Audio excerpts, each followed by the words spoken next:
This is the Big O Show.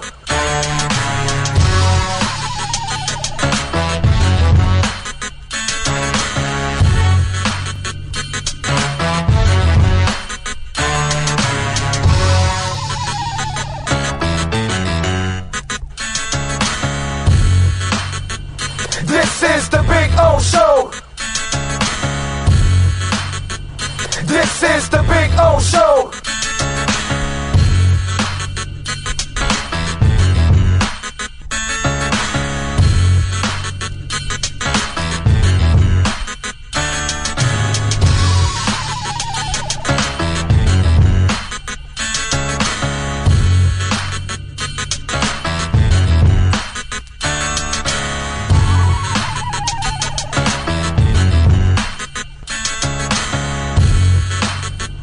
This is the Big O Show. This is the Big O Show. This is the Big O Show.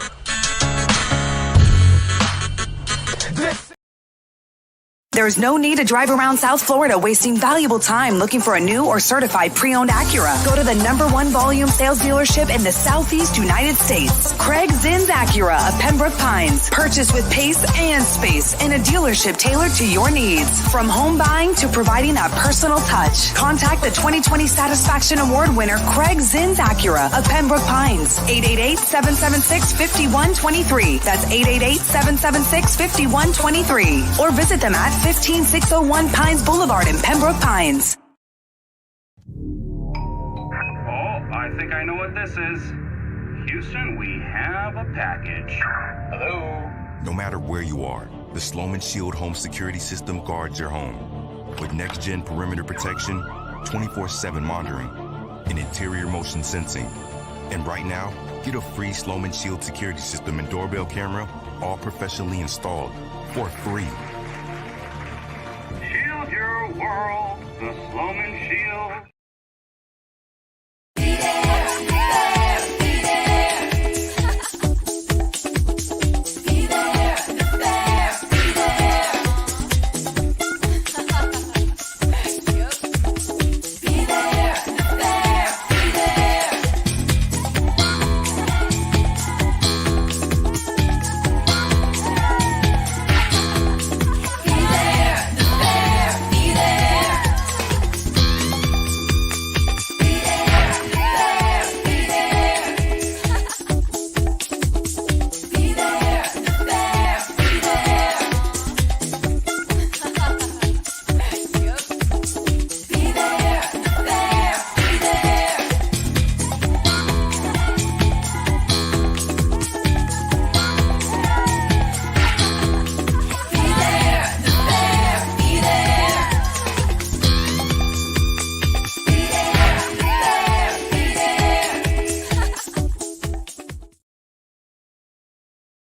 When presenting an award to an employee, athlete, executive, or fantasy GM, make sure you call Orvieto's Awards and More. For 35 years, these custom award specialists have been providing plaques, trophies, custom framing, while providing state-of-the-art laser and computerized engraving, UV printing, and glass crystal etching. They do all their engraving and printing in-house for quality control. Call Charles at 305-949-8098 or visit them at orvietosawards.com.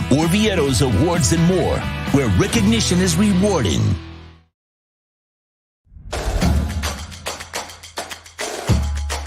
Welcome to Caneswear. New store, new items, same great experience.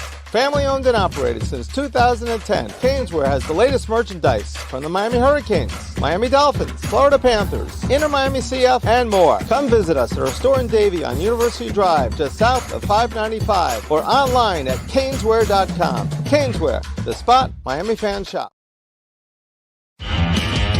Welton Rayom has more than 62 years of litigation experience handling insurance disputes. They're committed to resolving even the toughest insurance claims quickly. Call them for a free consultation. 954-966-4646. At Welton Rayom, they don't get paid unless you win. Property damage claims to your home, business, or condo as a result of a hurricane. Welton Rayom can help. Water, mold, fire, smoke damage, Welton Rayom can help. Call 954-966-4646.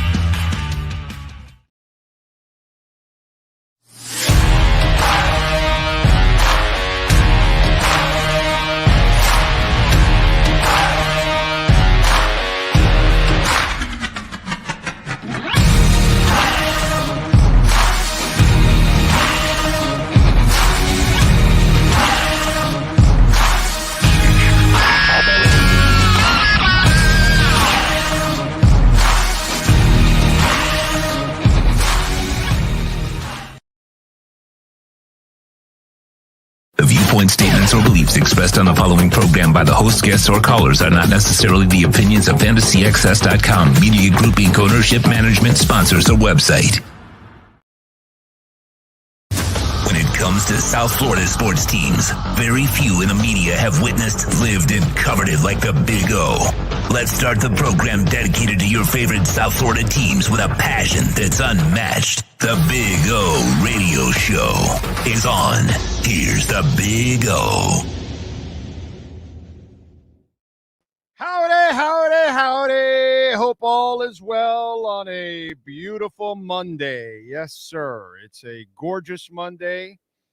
And personally for moi and the wife, today is 30th anniversary. So today is our 30th wedding anniversary.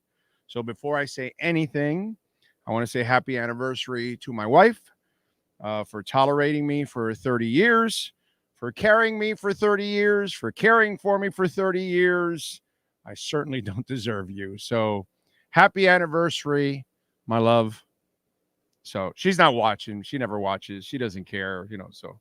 But I got to say it anyways because, it's just one of those days, man. It's not a lot of people get to 30th wedding anniversary, okay? So, we're happy with that. And it's we've been together 36 and a half years because we were together 6.5 years before we got married. So today is 30. So there you go. So that's our day today. So it's all good.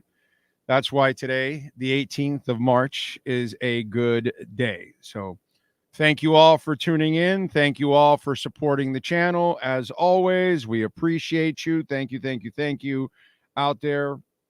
We got a lot of things to talk about today and a lot of issues to talk about. Ira Winderman will stop by to talk a little basketball. We've got several football topics to talk. Some of them were just bounced around over the weekend, and it's just kind of funny. And so we'll talk about the serious ones, the kind of silly ones, and then we'll talk about some of the things the Dolphins are doing. Obviously, the Heat last night, they eked one out against the Pistons. Nice to see Bam hit a three. It's always been in him. It's just it needs, will it ever blossom? You know what I'm saying? It was fun. But I kind of pumped the brakes on it because you barely beat Detroit, so, and it was Terry came down and he had no option. All right, Bam, you shoot it and went in, so it was great. Bam has it. Bam can stroke a three if he wanted to. You look at him, look at the skill set. It's there. It's not like he's some kind of stiff or something. It's just the BBs have never dropped for him to say, I'm taking over. Duncan Robinson takes over more than he does sometimes. I mean, it's just ridiculous. But, that was nice. I just would love to see, for the last couple of years, it's already late. I would have loved to have seen him blossom even more offensively because it's there, man. It's there. P.J. Brown was never going to blossom offensively. Too mechanical. Wasn't ever going to do it. You know what I mean? Yeah, Bam's not like that. Bam has a ton of athleticism. So we'll get into the Heat and the Pistons. Congratulations to FAU making it to the tournament. I know they didn't win, unfortunately, their conference because they lost to Temple on Saturday. NSU, they continued to advance. So congratulations to Nova. I know the Panthers over the weekend lost, and Inter ended up winning, which was really cool. Really good win. And I'm glad that they had the MLS on the Hialeah mobile website to gamble, because I was able to win with Campana. So that was actually good. Crypto has kind of been in a kind of a lull over the weekend, as Bitcoin is hanging around 67, 68,000. They had the NVIDIA conference, and a lot of the AI is pumped. In fact, last night, Alethea was up at 5 cents. Now it's like back down under 4. It's weird. Oh, man, but that's kind of the way it goes. You'll get your pump, and then it'll go away, and then eventually it'll come back, and it'll go higher and higher and higher. But should be an interesting week. I think Bitcoin-wise, I think we're going to bust through and get to 75 this week, plus 75 plus. I think is going to happen as the ETFs start firing off. I'm just waiting for Asia to fire off. That's what I can't wait for Asia, for Europe, and other places to start firing off their ETFs, and then forget about it. All hell is going to break loose, as Kiss would say. All hell's breaking loose. Hey, hey, have you heard the news? Most of you are like, what? I've never heard that song. What the hell is he talking about? All hell's breaking loose. 67,443. That's where we're struggling. I like when people call this like this major dip from 73 to 67. It's like, this is kids play, bro. This is nothing. It's a joke. Ira will join us at 10:30. We'll talk a little heat with him. What else do we have going on? By the way, Welton Rayum, of course, proud sponsors of our program. If you do need a law office, and they are in Hollywood, they service everyone everywhere. So it doesn't matter where you're at when it comes to Welton Rayum. Just tell them that Big O sent you, and trust me, they're going to take care of you. Call them 954-966-4646. Homeowner property damage, condo damage, criminal defense, business owner claims, commercial litigation, personal injury, even bankruptcy. Hope you're not going through it, but if you are, Welton Rayum can help you out like they helped us in a big-time way, man. Dude 67, thank you for the love on the super chat. Appreciate you there. Very nice to open up the Monday. Remember, you can always make a donation through Cash App or Venmo at Cash Big O Show. You can send in your questions, comments, insults, even a compliment if you want. There at Cash App or Venmo at Cash Big O Show. That's Cash Big O Show is the address. As always, Cash App or Venmo, and you can make a Bitcoin donation. Since there is a little bit of a dip right now, it's a perfect time to make a Bitcoin donation and send in your comment. First in is Steven Gonzalez. Second in is Ray, and he says, saw Bryan Adams Saturday night. The man still has it. Voice sounds stronger than ever. Yes. I went with the wife to the last Bryan Adams concert, and my buddy, as always, Robert Grieper. And we saw Adams, and he was phenomenal, dude. I agree with you. I would suggest anybody that has never seen Bryan Adams, and you might think, oh, well, does he still have it? Oh, shit. He has it, bro. He has it, and he sounds absolutely phenomenal. So I would definitely go check it out if I'm you. Brooklyn Rob is next. Kyle Cockrell, Ray Sosa. Says, happy for the Heat win, but it took Bam Miracle 3 to beat the 11-win Pistons. I know. That's where I don't get so excited about the win. Like, you barely beat a shitty team. You know what I mean? It's really not a good sign, actually. They lost the lead. They had a third quarter and everything, and if Gabe Cunningham hits that shot before, it puts you in a really bind, and he better hit that 3, because if not, you lose. So it's just different. Jimmy Zoria out in San Jose, as always. Love the dedication. Thank you, Jamie. Steve Chapman, Joseph, Captain Saki out in Tarpon Springs, kicking some ass. Thank you, Captain Saki. Ryan AP, Gus 1388, One-Eyed Jack says, watch hours and smash the like button for the best in the business. Thank you. That is very nice of you. And please watch. Watch time is the most important thing. Ty Crook is in there. Fernando Perez, buenos dias. Crypto Fins, damn right, buy that, especially on the altcoin side for you all out there. Although, how about Avalanche, dude? Is it still at 60? It went up to $63. We gave you Avalanche at $8 to $10. But there's a little bit of a dip, so it might have gone down. Yeah, 61.63. It was at $63, dude. 63.70 was the height of Avalanche. I think it goes over 100 in this bull run when it's all said and done. Let's see. Giovanni is in. Top of the morning to you, sir. Lou Duder, Drago, John Santos. I just hope we can survive the next 2 years of Tyreek Hill's contract. Yeah, we got to get into that. Because I had people like, oh, let's trade him. And that's silly talk. Anyway, Alexis is in. Dips means buy. Good morning. Yes, sir. Dude 67, Nico Jones, Ad Marks, Jonathan Cagle. Tyreek Hill will not play. Yeah, he will. Of course he'll play. Lenny Pena, G-Rock, getting really tired of Tyreek's off-the-field behavior. At what age does a boy grow into a man? He has, he's never grown up, bro. Okay, that's all. And he's a first-class bullshitter is the one thing that you got to learn about Tyreek Hill. Unfortunately, he has zero credibility. Zero.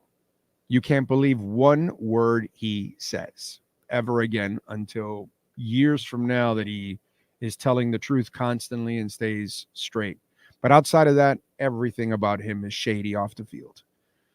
Lisa Rose, Cap for Life, G. Reed, Cosa Nostra, Tua Time, Jay Gelfin is in. I know he had fun yesterday watching Black Country Communion. I did not.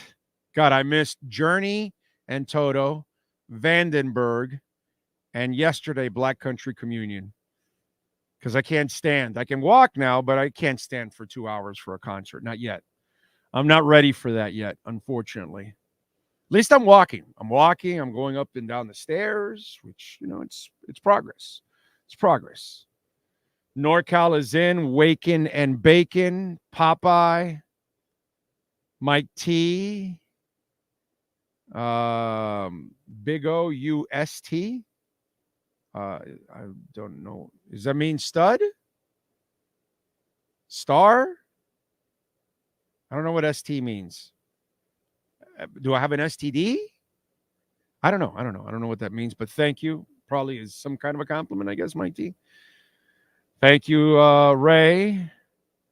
NorCal says, holy shit, your wife must be the most patient human on earth. Yes, she is. Yes, she is. Yes, she is. To put up with me, yes, definitely. Definitely. Ultra patient. Thank you all for the congratulations and the happy anniversaries. I appreciate it. 30 years is amazing. So today's 30 years for us. So thank you very much. Lisa says, just the day after the Miami Herald story about Tyreek supposedly cleaning up his act, more reports about, look, I might as well get into this already, at least one portion of the whole thing with Tyreek. Okay. Obviously, if you read the story that, there was a domestic issue between him and his wife and there were no marks, so they couldn't press any charges or they couldn't do anything. And so they, whatever, all the typical stuff that happens in any kind of alleged abusive relationship that, the person doesn't really get arrested and the woman sometimes kind of, defends it or hides it or whatever. And whatever happens. See, the problem with Tyreek now, for me at least personally, you guys carry however you want to do it. You want to be fanboy or fangirl, you go ahead. I'll stay in the objective seat. And I'll tell you now that Tyreek Hill has zero credibility. He lies and constantly lies. Okay? And if you don't think he's doing anything wrong, like the model thing, I believe her over him now. I don't believe him in anything now. The only thing that's believable is maybe the what happened in the club, in the comedy club, that it really wasn't him, but he sat in somebody's seat, so it kind of instigated, and then his party ended up getting in a fight which is still on him because he's hanging around with a bunch of losers. And by the way, he's a loser off the field too.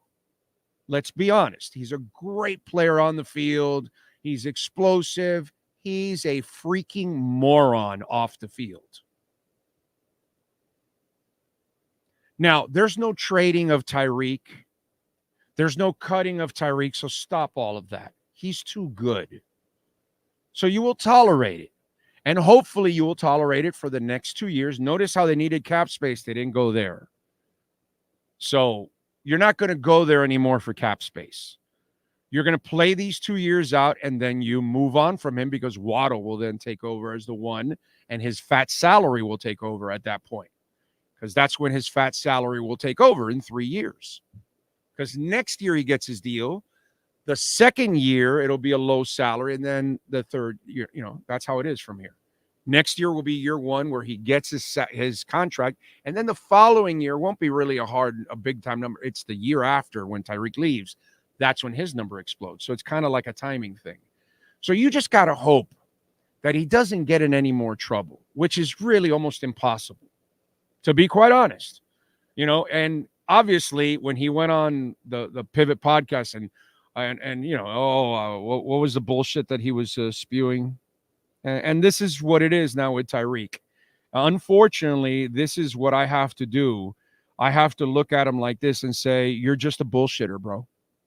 That's all. That's all. You're a bullshitter. I lost my true self from what my grandparents raised me to be when I entered the league. I completely forgot my relationships with God, and it really showed. So, whatever. I mean, dude, who files for a divorce? Like, you know what? It's such a disaster. His life is a disaster off the field.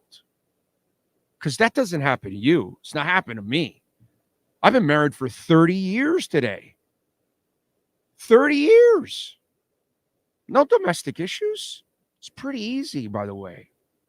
It's super easy not to have any domestic issues, not have the cops over your house. I don't know about some of you out there, but I'm 57, and it's been pretty freaking easy. Really easy. Okay? I don't break any woman's legs. Okay? I don't attack a guy on a pier. And really, what did I tell you in the pier incident? What did I tell you in the pier incident months ago? What did I tell you in the pier incident months ago? He what? Has anger issues. And what? They had to stop him 2 other times from attacking that man. Do you know how bad that pier issue would have been if his friend wasn't there stopping him the first time and the 5 other people had to stop him the second time? Tyreek has gotten away with a ton of shit because he's Tyreek Hill and he's got money and they cover up shit for him. They're not going to cover up shit for you or me. There's a bunch of stuff we probably don't know about. Unfortunately, this is how we have to look at Tyreek now. He cannot be trusted. Not one word he says. He cannot be trusted at all. He does not know how to behave in public.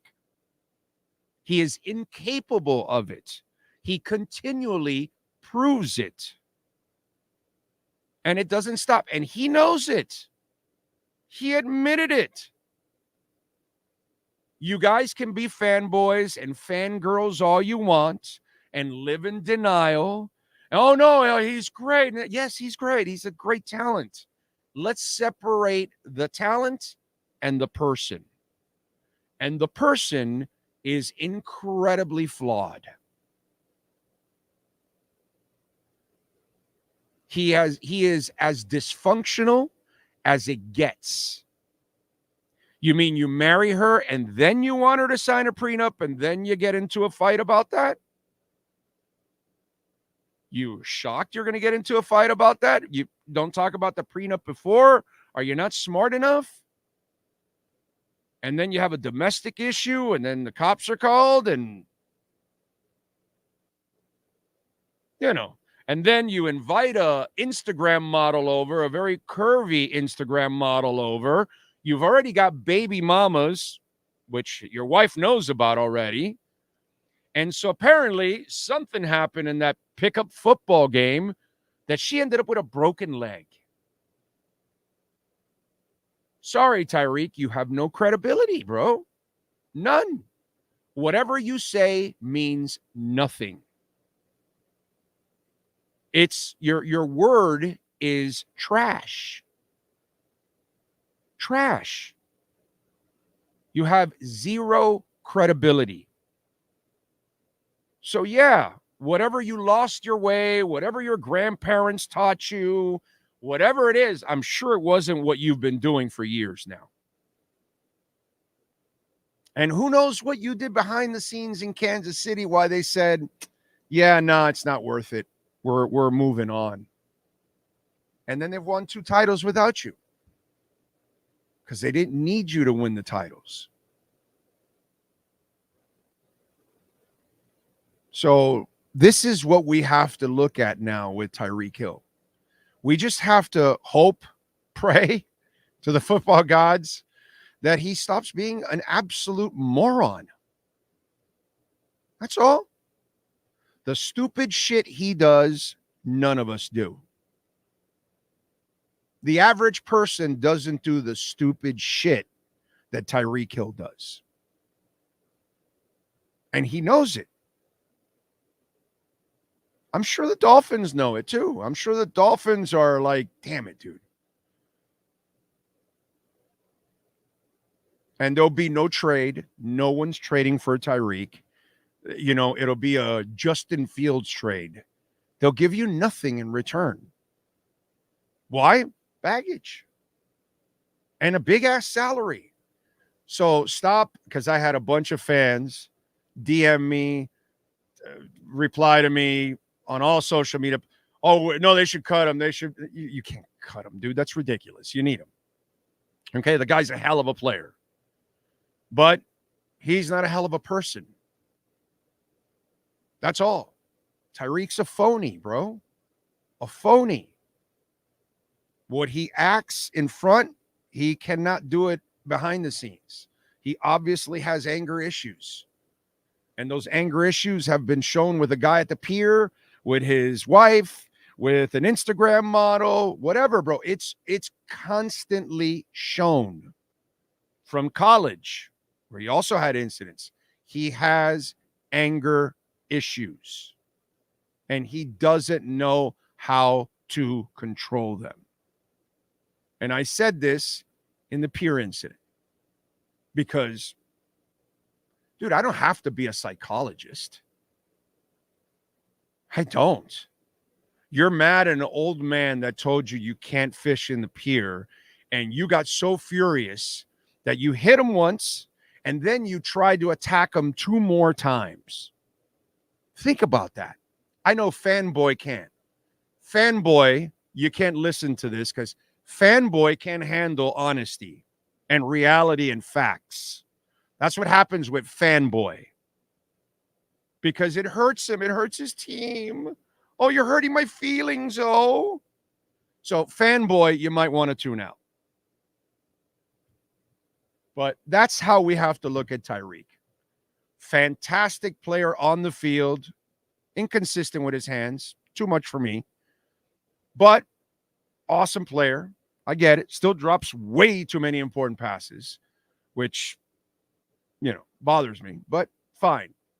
But you need him. You have no choice. So you have to tolerate and hope for the best for the next 2 years. That's it. That's all.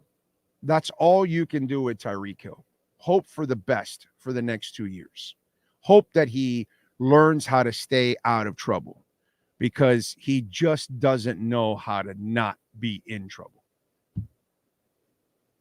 That's all. Think about it. Just to put yourself in his shoes. Over the last couple of years, any of those incidents?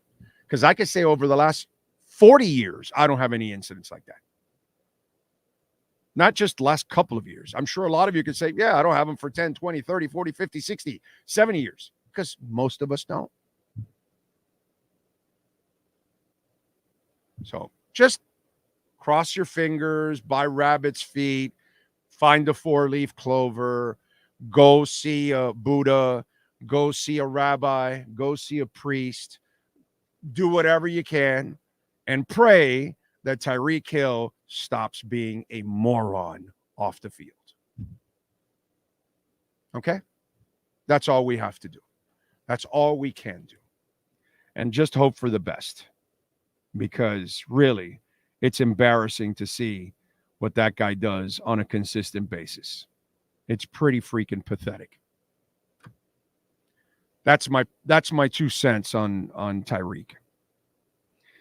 Sorry to think about what Tyreek will do after football. The free time will be dangerous. Yes, it will. Yes, it will. Damn, now that he broke down all the off-the-field issues, that's a handful, literally. Yeah, it's just, it's just, it's ridiculous. It's Lewis is in. Matthew, thank you. You just paid him. Yeah, but they didn't get any extra money from him this time around. You noticed how when they went to get extra money to extend contracts and do all that, they didn't go to Tyreek. And that's a smart thing. You don't go there anymore. You let that contract play out for the next 2 years and get the hell out. Kind of like, we got Ira coming up. Kind of like I've been telling him for a while. No extensions anymore for Jimmy Butler. You play out this contract and it's over. You know what I mean? And Jimmy doesn't give you any real trouble like Tyreek does. You know what I mean? The trouble that Jimmy gives you is that he doesn't play half the season. Actually, really, it might be 60% of the season because really, I don't know, or 50. Because really, like 20, 25 he misses. The other 20 he doesn't even try, 25. So, I don't know, half the season. That's about the biggest trouble you'll get from Jimmy. So, but it's two different ways that you got to live out the contracts.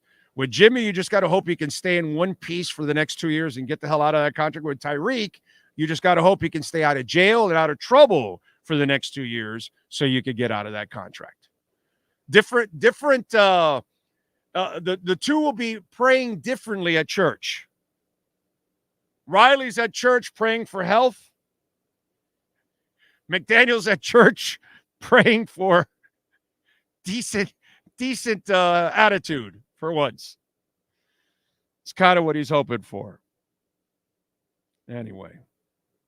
Let's see. SoCal says, morning, Big O. Tyreek is a nightmare off the field, and saying he wasn't focused at the end of last season scares me. Well, that's why he dropped so many passes, so many key passes, SoCal.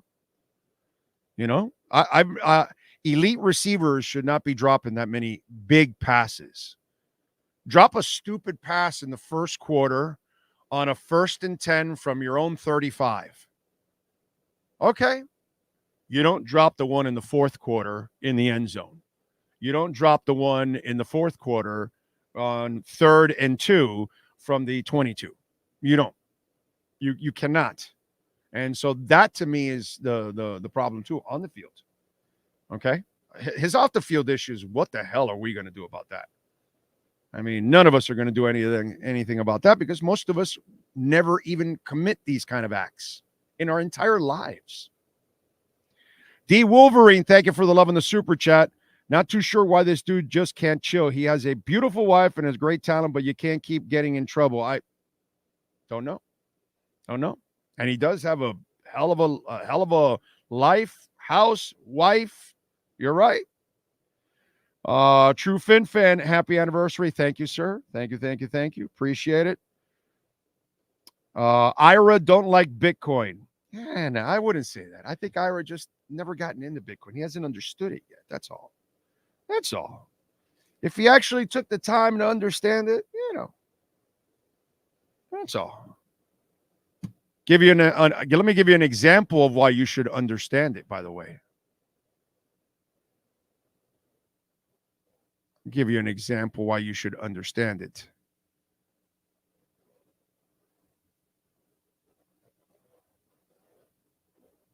Here you go. There you go. Check it out. Your money in the bank since 2020, January 30th of 2020. If you have your money in the bank in 2020 through 2024, your money lost 24% of its value. Why do you think you buy less eggs? Why do you think you're buying less? Because we print all that money.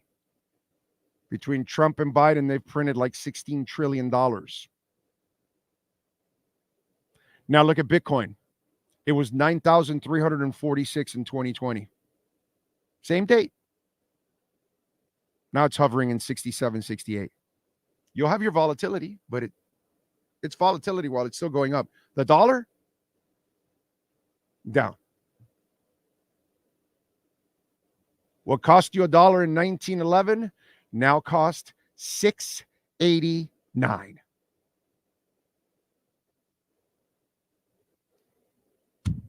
So, yeah, it's just a matter of learning what the hell's going on with our money and what they're doing with our money. So, all these kind of things, it's all out there. You wonder why inflation? Well, that's because we keep printing dollars. All right, let's do it. Here we go. Let's talk a little basketball. 3-point Bam is next. The Acura Pembroke Pines Miami Heat and NBA report. Heat fans, time for the best insight of your favorite team with insider Ira Winderman, exclusively on the Big O Radio Show. It's the Acura of Pembroke Pines Miami Heat and NBA report. Here's Ira Winderman. All right. Good morning, sir. How are you doing? Good. I arrived in Philadelphia late last night after one of the most unlikely wins of the season. And honestly, it could have been one of the worst losses of the season. So it's, it's sort of, you take what you can. You sort of mix that in with the one against Washington the week before. Sometimes you get lucky, sometimes you don't. But they needed that victory desperately. We'll get to the obvious topic, which is Bam. But for me, I got to get to a topic that I've been harping with you forever. We're done with Tyler Hero, right? Because Duncan Robinson owns that shit. I mean, Duncan Robinson is the better basketball player, the guy I can count on every single night. I just think, I'm telling you, he's growing into Udonis Haslem. That's what's happening here. In a couple of years, he's going to be absolutely beloved because he's gone from a nobody to one of the greatest three-point shooters to now a pretty good damn basketball player overall. And you can count on him constantly. And watching him last night, I'm like, brother, enough with this Tyler shit. Whenever he does come back, if he comes back, whatever, bench for you, my brother, from here on out. You have lost the right to start. Duncan has earned the right to be a starter. First of all, the praise for Duncan is spot on and what he's done for this team. They're undefeated when he scores 20 points this season, but your comparison is off for this reason. The decision the Heat are going to have to make, not as much lineup-wise, Big O, as roster-wise, is between Tyler Hero and Terry Rozier because they play similar games, because they are the streak scorers who could be way on or way off. That's where the decision is. Duncan's the shooter. No one else is the shooter on this roster. He has a place. Whether he starts, comes off the bench, they need him in the game. He's a basketball player now. I refuse to just call him a shooter, okay? Well, you can call him what you want, and I just wrote a story about his passing and his assist are more than double than he'd been previously. But the kind of player that Tyler is the kind of player that Terry Rozier is, the Dion Waiter kind of player. They could be great, and they could be awful. Look, how many times yesterday, Big O, during that game, did Terry Rozier rise for a shot and you said this? No, oh, good shot. Those are the kind of players. Tyler does that all the time. Every team needs a streak scorer. Every team needs a player, like Spole uses the words all the time, ignitable. Tyler Hero is ignitable. Terry Rozier is ignitable. Duncan Robin is consistent. He's in a different class of player. Here's where I disagree with you. Terry Rozier is available. And so I cannot deal. This is the blood clot years. This is what we're going through. Blood clot years with Tyler Hero. You're in, you're out, you're in, you're out, you're in, you're out. Bro, that's a mess for a team. So I know Rozier's here every night. It's not like he's constantly getting injured. So let's play the guy I can count on, and we'll bring the guy we can't count on off the bench because it's a lot easier to do it that way, because if you start mixing them back in and then benching Terry, and then it kind of gets everything out of whack because Tyler can never stay healthy anyway. So for me, I think I don't know why it's taken everybody else so long, but his ass should never start again on this team. I'm just saying. I guess we're coming from different directions. You're talking rotation-wise and lineup-wise, and I have no issue there. What I'm saying is long-term perspective on this team. You cannot be paying Tyler Hero $30 million a year and Terry Rozier upwards of 20. You have to make a decision. Here's the problem, Big O. You screwed up by giving Tyler a contract. Not only that, you screwed up by not making a trade before. He had value on the trade market when he was the 2022 NBA Sixth Man of the Year. He had value on the market even coming to this season, this offseason. Right now, you're looking at a Tyler Hero, and this is your point, Big O, on our Accurate Pembroke Pines report. This is your point all the time. To trade Tyler now, who's trading for a guy who shows up 37 times a season? Nobody. Did not wait till this point. That's been the problem all along for the Heat. Look, the Rozier trade was mostly for insurance. Tyler Hero insurance, that he wouldn't be there, and he hasn't been there. This is not, last year, you remember on our Accurate Pembroke Pines report, when Tyler went down, they said, look, Big O, that's a freak injury. The guy dove for a loose ball like you tell him, he broke something. This is the type of soft tissue issue that becomes chronic. Pain in the foot.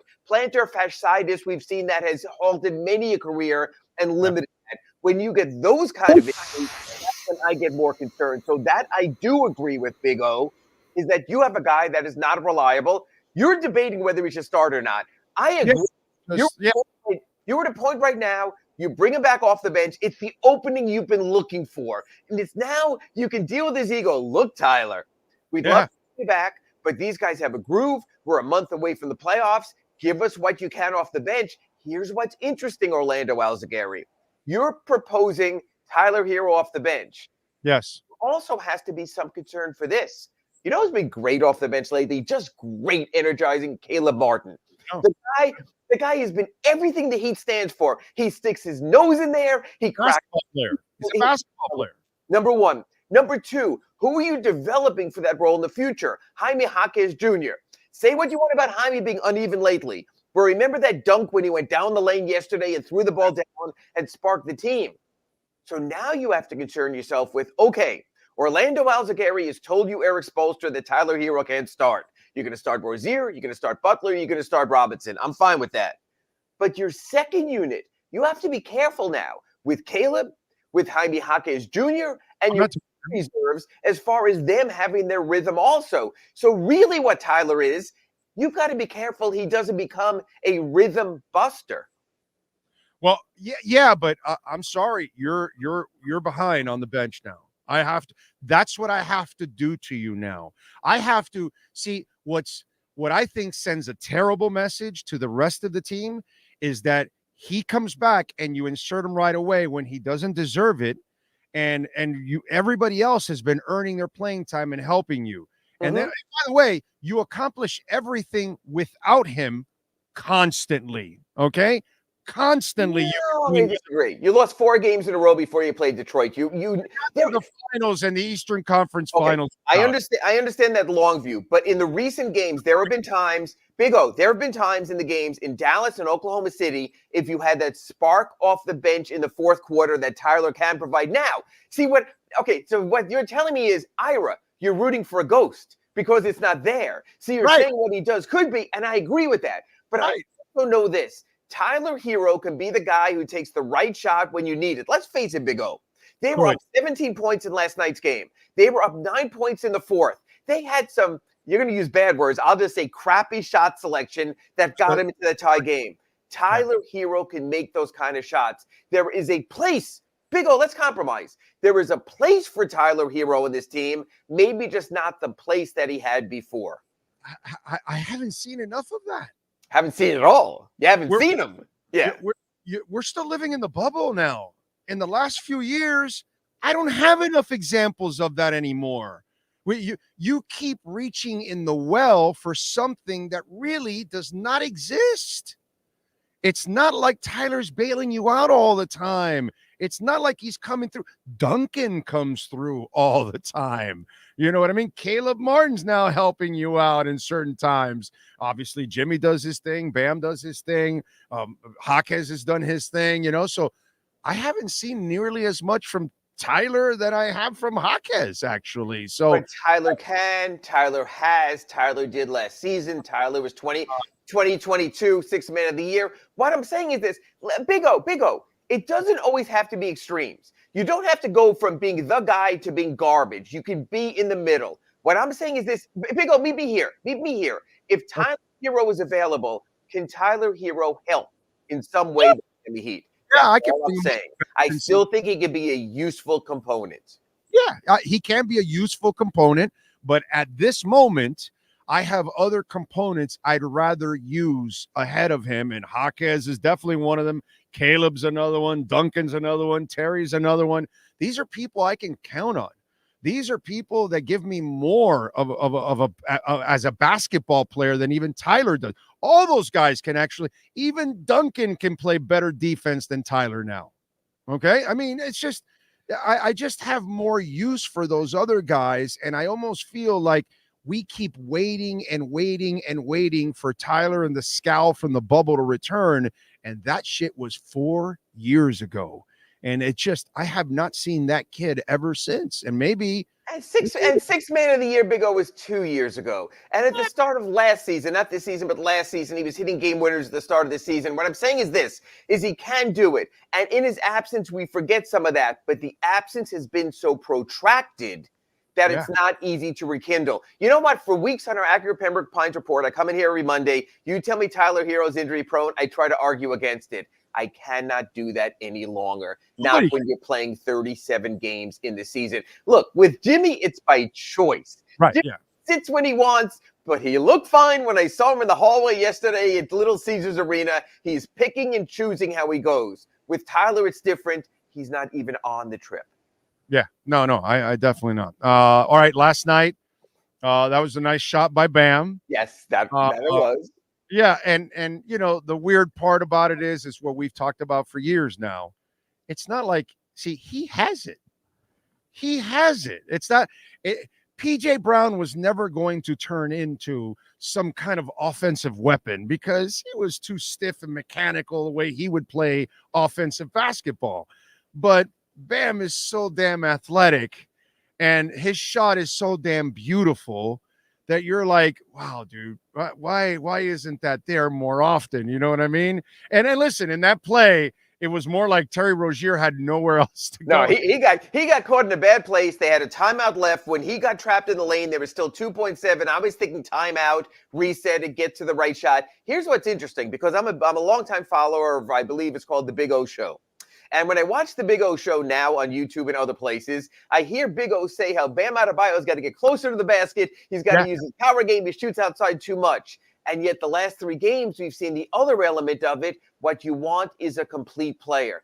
I think our compromise, again, on a compromise Monday here, is Bam is becoming a more complete player.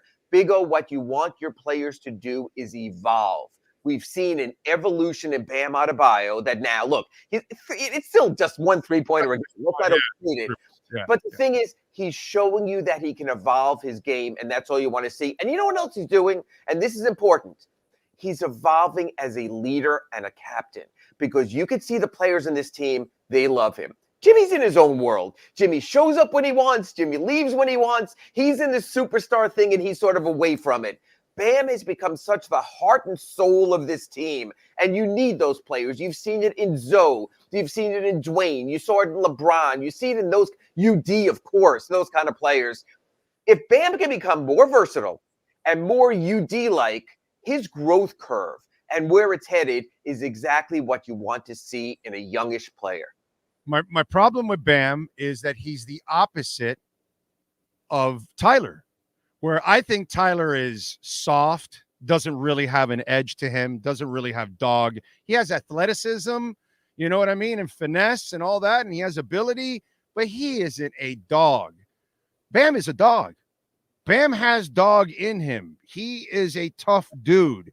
And then the other thing he has, besides availability, something that Tyler never has, is he's got all the ability to do whatever the hell he wants on the court.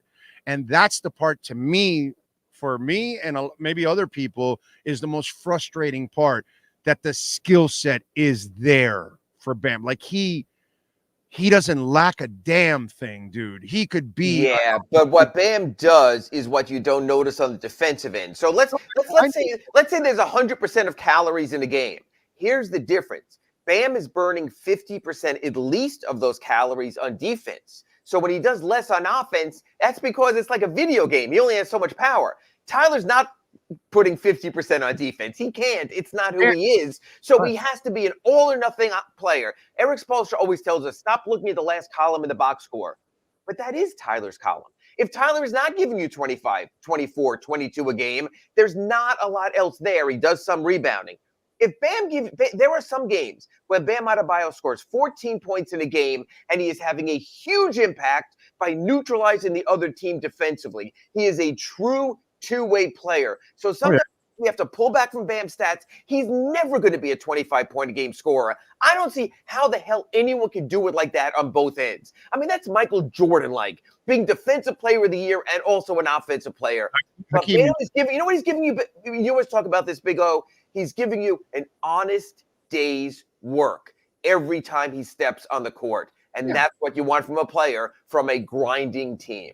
But Hakeem used to do it. I mean, there are big men that used to play. Okay, but you're talking the Hall of Fame. So you're talking the Hall of Famers. You're talking about Michael. You're talking about Hakeem. You're talking about David Robinson. You're talking about a group of players that maybe one day he aspires to get to, but he's at a pretty good level right now also. He is a pretty good level, but I just, man, his skill set offensively, to me, is elite. Elite, bro. I mean, it's hard for big men who have hands like him to stroke it the way he does. Yeah, but I think it's a mindset thing. His mindset is on defense, I'm going to F you up. I get it.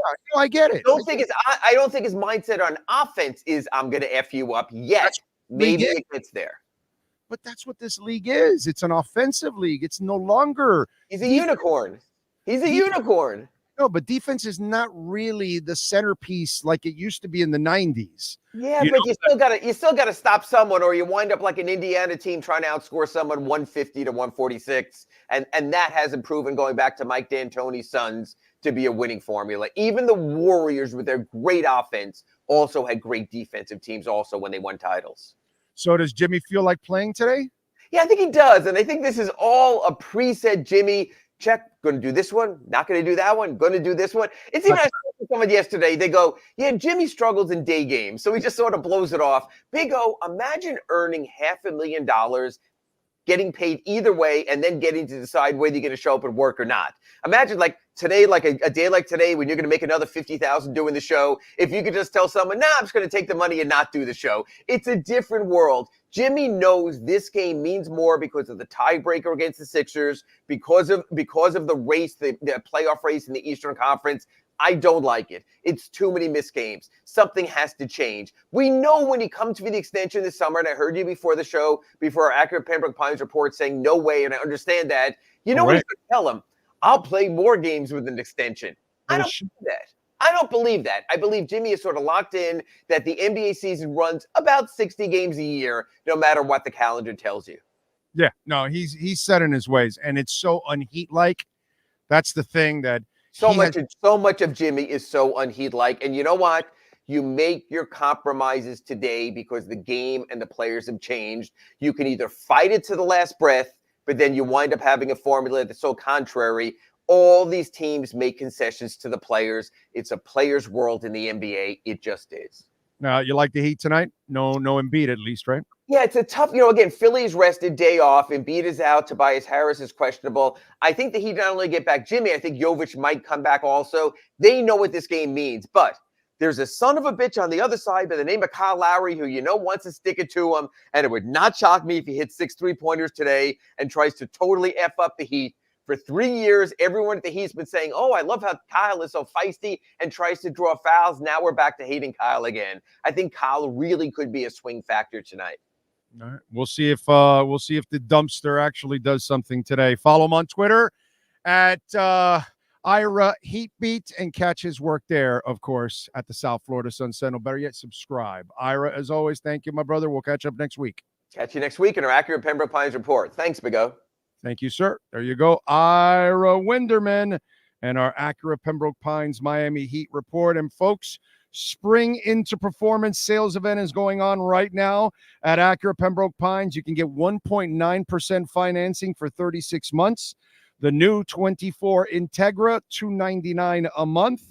You want to get 1.9% financing 36 months on the RDX? You can do that. 2024, $419 a month. How about the 2024 MDX?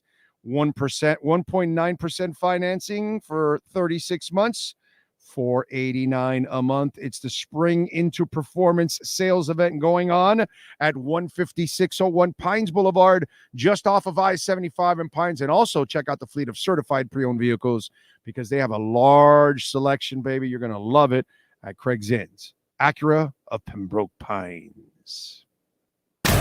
You've been listening to the Acura of Pembroke Pines Miami Heat and NBA report with Ira Winderman. When you're looking for award-winning service and great deals from the #1 volume Acura sales dealership in the Southeast United States, you go to Craig Zinn Acura of Pembroke Pines at 15601 Pines Boulevard in Pembroke Pines. Right. 66,916 right now for Bitcoin. How about that? That's a beautiful thing. Nice little dip for you all. Yes, sir. Let's see. Dip all over the place right now. Yeah. Although Avalanche is up 13%. That's the one that is like, and Solana, man, up 6.5%, up to $203. Avalanche is up to 61.25. There's a couple that are still on fire while we do have a lull in the market. And I would imagine that the Dow is up 132. I thought it would be down right now. S&P is up 54, and the NASDAQ is barely up, almost 1%. So that's what's going on there. All right, good stuff. We got a lot of things to talk about. Dolphin-wise, we got a couple of other things too. All right. Let's see. Yes, NBA players are so spoiled. Jimmy doesn't feel like playing in day games. It's just, it's a joke, bro. It's a joke. That's why I would not extend him at all. 2 years, and there's 2 more years. And you keep putting yourself in the back end of the playoffs because you don't try during the regular season. Your star you only have one star. And your star plays like 40, 45%, 50% of the time. He tries. Outside of that, he's not trying. He's either missing the game or coasting during the game. One of the two. Green Lion says, guys, hear me out. Bam's games based on athleticism will not age well. I hope the Heat trade him before he turns 30. I don't know. We'll see. I doubt they'll trade him. He's a guy that probably ends up retiring here. That's kind of the way I look at it. Yeah, Jimmy is cruising to the playoffs. Don't worry. I just don't think that we'll get out of the play-in round. You're playing, bro, they barely beat Detroit yesterday.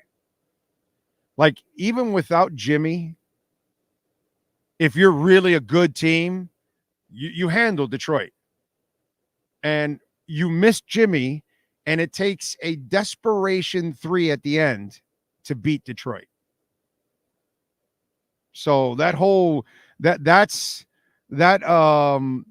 Jimmy is cruising the playoffs, don't worry, B McD, that's fanboy bullshit.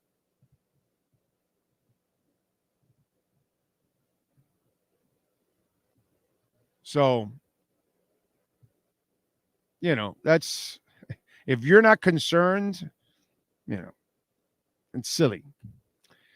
What are your thoughts on this in-game tournament? The NBA, I never liked it. I ripped it when it was around before Cap for Life. I'm not a fan of it. It's stupid. This isn't soccer, man. Dougie Fresh. Oh, maybe AB is the perfect life coach for Tyreek. Say Tyreek wants flame-throwing IG models doing his taxes while rubbing his junk with Velveeta. AB can say, nah, dog, I tried that. It don't work.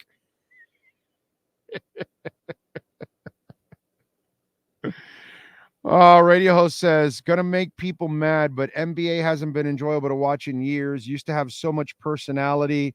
Teams had identities with the mailman, Mr. Robinson, Barkley, Magic. It ended with me after Kobe. Radio host, let me tell you something. There's a crap ton of people that feel like you. Crap ton of people that don't like this kind of NBA anymore. Yeah. Yep. I mean, listen, when you grew up with the 80s and the 90s and stuff, and maybe even the early 2000s, this basketball can't even come close to it. It's what I say in college basketball. It's the same thing. Those of us that lived the 80s and the 90s, this college basketball is garbage, bro. It's, whatever. It's kids playing. It's a little above high school. And, we'll have the tournament now. It'll be fun to watch or whatever, but it's nothing like it used to be. My God, not even close. It's not even close. So, every good team has handled Detroit. Even the Magic have destroyed Detroit. Yeah. I'm coming around on Tyler Hero off bench, not durable. Well, I mean, he should have been off the bench a long time ago. They worry too much about his feelings. His feelings. By the way, we like finding an MVP of the night. And last night in the Miami Heat game, I got to say, a Cutter's Edge MVP of the night showed up. And let's discuss who that is. Who's last night's MVP? For your complete landscape solutions anywhere in South Florida, there's only one MVP. CuttersEdgePro.com. Here's our CuttersEdgePro.com MVP of the night. Bam hit the three, and it was awesome. But I'm going to give Duncan Robinson, our Cutter's Edge MVP of the night. Last night, 30 points, 7 of 12 shooting, big shots. Fearless shots, 4 rebounds, 5 assists. I'm telling you, he is turning into that player that every Heat fan is going to love forever. The guy that we learned to love because he was a great three-point shooter, then get frustrated because that's all he could do, and then he kind of took a step back, and Spo had to tell him, yo, you got to learn to be more of a basketball. And then he just went to work. And he's an inspiration for all of us. I don't care what it is. If you're working, landscaping with Cutter's Edge, I don't care if you're selling cars. I don't care if you're cleaning houses, if you're cleaning cars, if you're, building roofs, whatever it is you're doing, this should inspire you to be the best you can be at whatever it is your craft is. There's nothing wrong with that. In fact, I think it's actually a great thing to take pride in whatever kind of job you do, because every job in the world is respectable. Every job is a way to provide for yourself and for your family.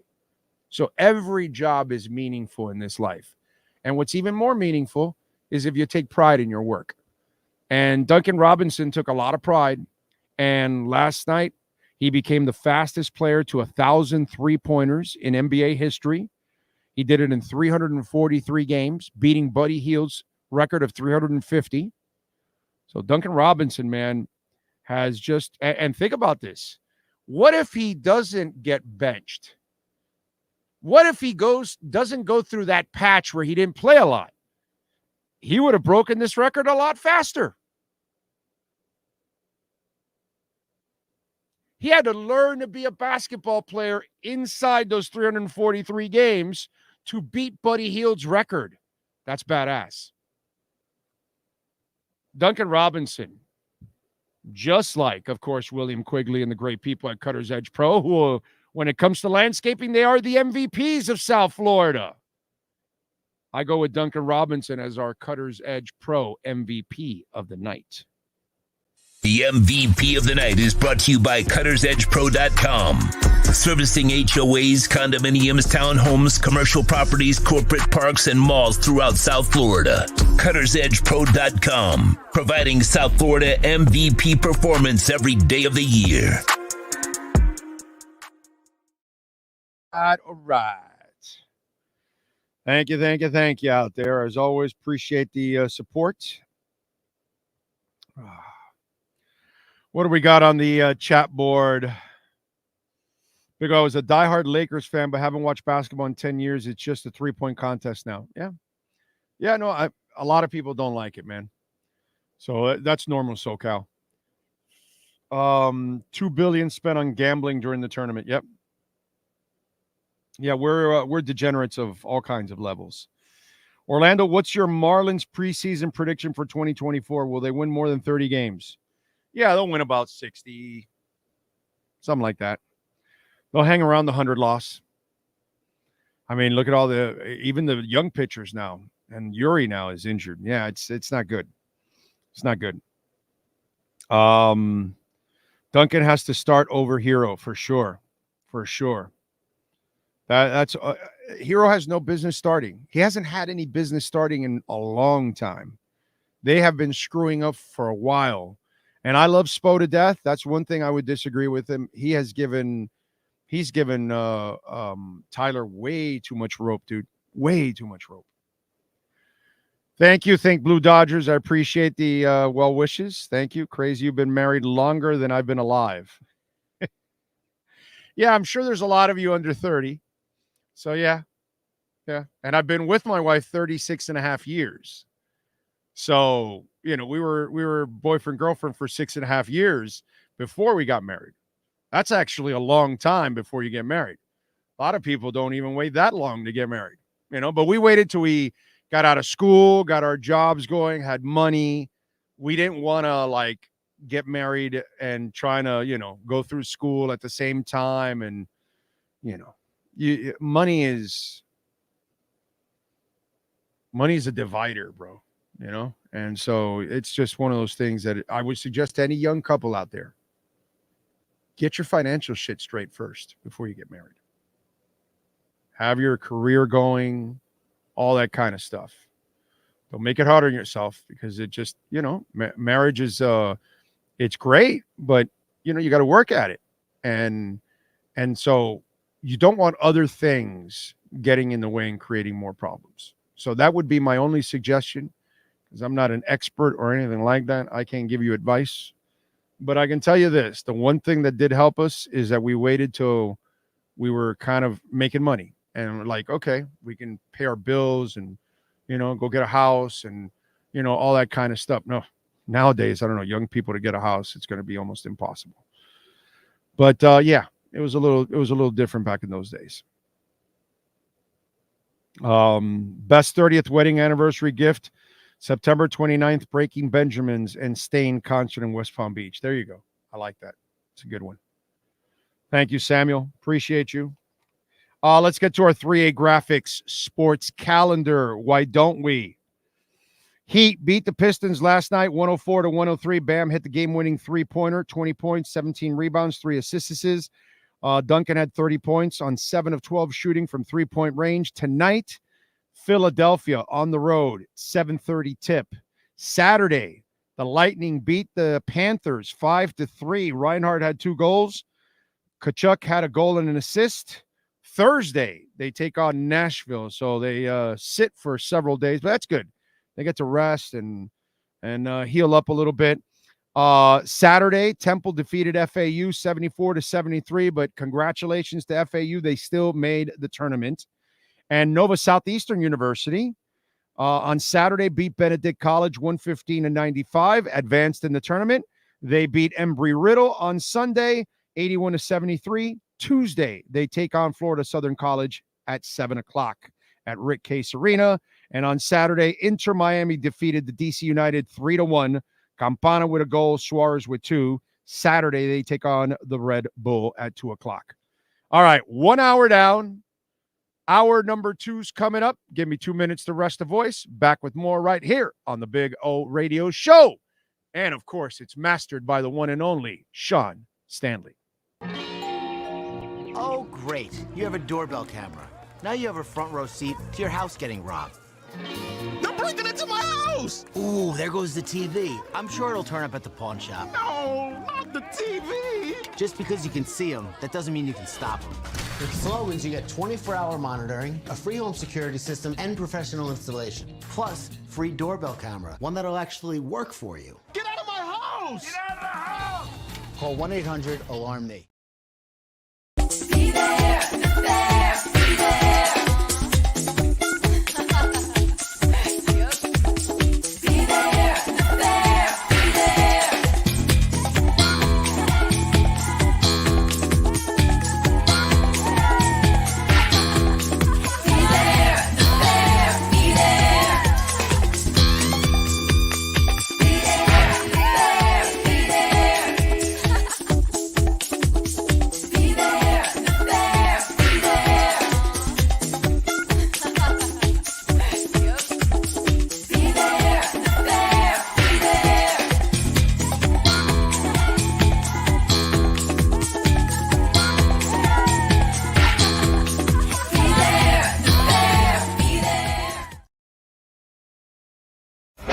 More than 62 years of litigation experience handling insurance disputes, Welton Rayum is committed to resolving even the toughest insurance claims quickly.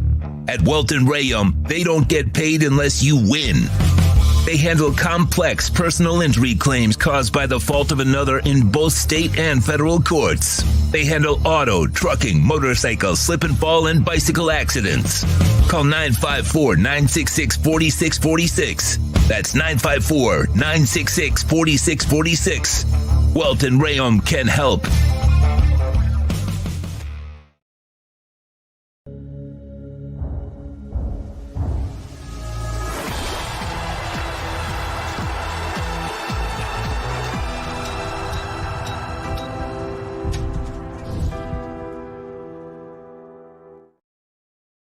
There's no need to drive around South Florida wasting valuable time looking for a new or certified pre-owned Acura. Go to the #1 volume sales dealership in the Southeast United States. Craig Zinn's Acura of Pembroke Pines. Purchase with pace and space in a dealership tailored to your needs. From home buying to providing that personal touch. Contact the 2020 Satisfaction Award winner Craig Zinn's Acura of Pembroke Pines. 888-776-5123. That's 888-776-5123. Or visit them at 15601 Pines Boulevard in Pembroke Pines.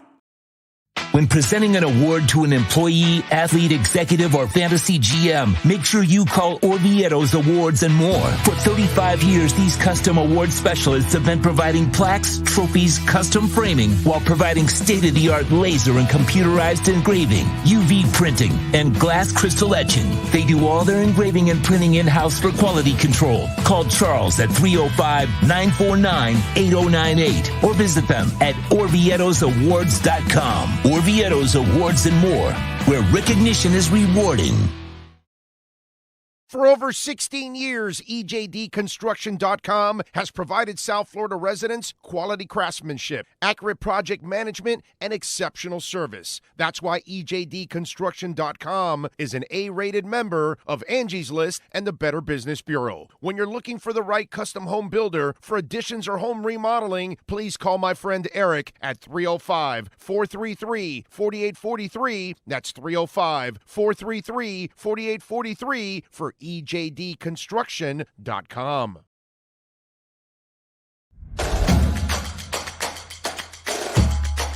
Welcome to Caneswear. New store, new items, same great experience. Family owned and operated since 2010, Caneswear has the latest merchandise from the Miami Hurricanes, Miami Dolphins, Florida Panthers, InterMiamiCF, and more. Come visit us at our store in Davie on University Drive, just south of 595, or online at caneswear.com. Caneswear, the spot Miami fans shop. When you move, you need a reliable company led by passionate folks eager to assist its customers during a transitional process that needs to be smooth. Call Essential Moving Experts at 844-368-5750 for all your local and long-distance moving needs. You can rely on Essential Moving Experts. Mention the Big O Radio Show and get $150 off. Family owned and operated. They offer free 30-day storage, full service moving, fully licensed, bonded, and insured. Moving was never so easy. EssentialMovingExperts.com.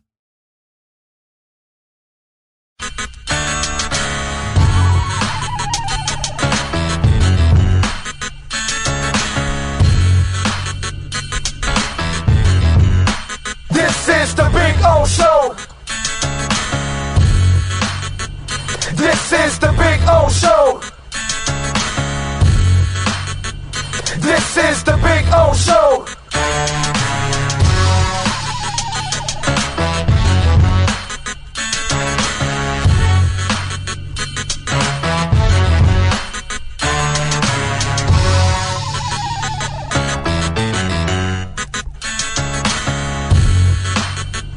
This is the Big O Show. This is the Big O Show.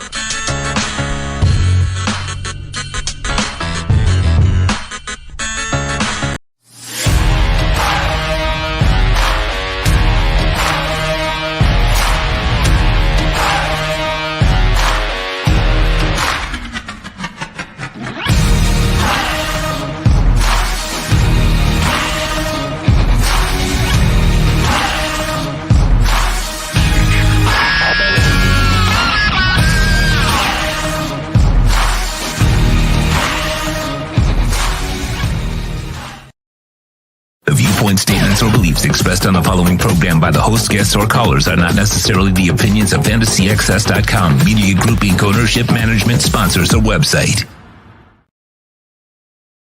When it comes to South Florida sports teams, very few in the media have witnessed, lived, and covered it like the Big O. Let's start the program dedicated to your favorite South Florida teams with a passion that's unmatched. The Big O Radio Show is on. Here's the Big O. Welcome aboard. It's hour number 2. The Youth Fair, baby. We're going to be there on Wednesday having some fun, and we will pick 2 winners today. We're going to pick 2 more winners on Tuesday. And so if you want a chance to win a family 4-pack, because today we'll contact 2 winners, and then tomorrow we'll contact 2 more winners. Family 4-pack, you need to send me your full name, address, and phone number. DM me on Twitter or on Blue Sky at Big O Show, or on Instagram and Threads at Big O Radio Show. Okay, the radio's in there. Big O Radio Show, Instagram or Threads. So either of those 4 platforms, send me your full name, your address, and your cell number, and we will contact you if you win. If you win, we'll tell you you won, and then we'll tell you where to go to pick up your tickets. Okay? So if you want to win a family 4-pack to the Youth Fair, send it in right away. You got it? Don't forget, you want to make a donation to the program, Cash App or Venmo at Cash Big O Show. That is Cash Big O Show, Cash App or Venmo. You can also make a Bitcoin donation too at the same time. Okay. Let's see. I got to work out with Jorge Mas at Powerhouse downtown this weekend. Good dude. Yes, he is. Yes, he is. Definitely. They are good people, the Mas family. Thank you, Big B McD. I appreciate you. Thank you, Cap for Life. Thank you, Samuel Rosa. Thank you, Ray Sosa. Appreciate it. Yeah, it is a hell of a milestone, bro. 30 years is crazy, dude. And it just seems like it was yesterday. What's your opinions of fans of a team out of state and or state they rarely visit? I think a fan of the Miami Dolphins in Indonesia is just as important as the fan that is in a suite buying 10 tickets. How do you like them apples? I've said that over and over again. Just because you go to the game doesn't make you a better fan. Maybe you can afford it more than the other guy. There's lots of fans that are diehard, rabid Dolphin fans. But man, they can't afford to go to a game. Or maybe they only go to one game every 2 or 3 seasons. Or maybe they can only go to 1 game a season. Or maybe they live too far away. You know what I mean? I think every fan is just as important as any other fan, to be quite honest. That's the way I look at it. I don't look at the guy that has 10 Dolphin jerseys and the other guy that only has a Dolphin t-shirt and, oh, the guy that has 10 Dolphin jerseys. No, he's more of the hardcore fan. No, bro, he probably can afford more. The guy that only has a t-shirt probably could, well, he would love to have 10 jerseys. He watches all the same games the guy with the 10 jerseys does. He watches the news. He keeps up with our show or whatever show, whatever. He's a hardcore Dolphin fan, just like the guy with the jerseys. I've said this for years, dude. I don't care. If you're a fan, you're a fan. You love your team, man. If you can only watch them, then that doesn't make you any less of a fan. So for me, I have admiration for all of you. Okay? Doesn't matter where you're at. In fact, I admire the ones that are from afar because you have less attachment and yet you're connected. You know what I mean? It's a lot easier to be a fan if you're in South Florida and you get to go to the games and you get to go to practice and, you know, you're watching the local news every day and there's news and all that kind of stuff. You open your paper. Well, you don't open paper anymore, but you go online or whatever. There's your Dolphins. So it's really easy to be a fan locally. It's a lot harder to be a fan away. You know what I mean? So I have admiration for all fans in that sense. Okay? And as much as I love you guys, I will also make fun of your emotions because it will cloud your judgment at the same time. But yeah, man, I think every fan is important and no one's more important than another one. You know what I mean? Just because NorCal or Dolphriki or what's it called, man? What's the name of my man now that just won Fan of the Year now? Damn it, Chris Barker. You know, they're not more important than the guy that's sitting in Nebraska or the guy sitting in the Dominican Republic. They're not more important than that. You know what I mean? We have fans in the Bahamas, and they probably never go to the games. You know? So to me, every fan, it's important, man. It's important. You contribute to it, you know? And your love and your passion cannot be measured financially. It's measured with your heart. It's measured with your passion, how you follow it. Like I said, it doesn't matter. With your phone, you can follow it anywhere and everywhere now. Anyone. So it's a beautiful thing. So there you go. I hope I answered your question. That's what I feel about all fans, not just outside fans. Stephen Harris says, good morning, Big O and Sean. Hope you all had a safe St. Patrick's Day. Yeah, man, mine was nice and safe at home. I really can't do much. Trade Hill, he always is in trouble. Well, Lombardo, you need to tune into the beginning of the earlier part of the show. We already addressed all that silliness. So, and your comment is part of the silliness, by the way, just so you'll know. You know, that kind of stuff right there is just, you know, so, and we explain it all. So you might want to go back and listen to it. Thank you, Captain Saki. Us out-of-state Fin fans are different. You're all important, bro. You're all important. I don't look at it any different. To me, it's all the same. You know, I think every fan is important. I think every fan is key to, you know, to our link all around the world. You know, I think it's the coolest thing. Thank God for the internet. Amen, Drago. Amen. Amen. What about the locals that doesn't like the home teams? Well, remember, Relentless. You can't do that in our town. Our town is us in Los Angeles, I would say, right? Probably. We're the most transient towns in the country. So, like, I know in Los Angeles, they're dominated mainly by Mexicans on the Spanish side, right? They have other Hispanics, but Mexicans dominate, obviously.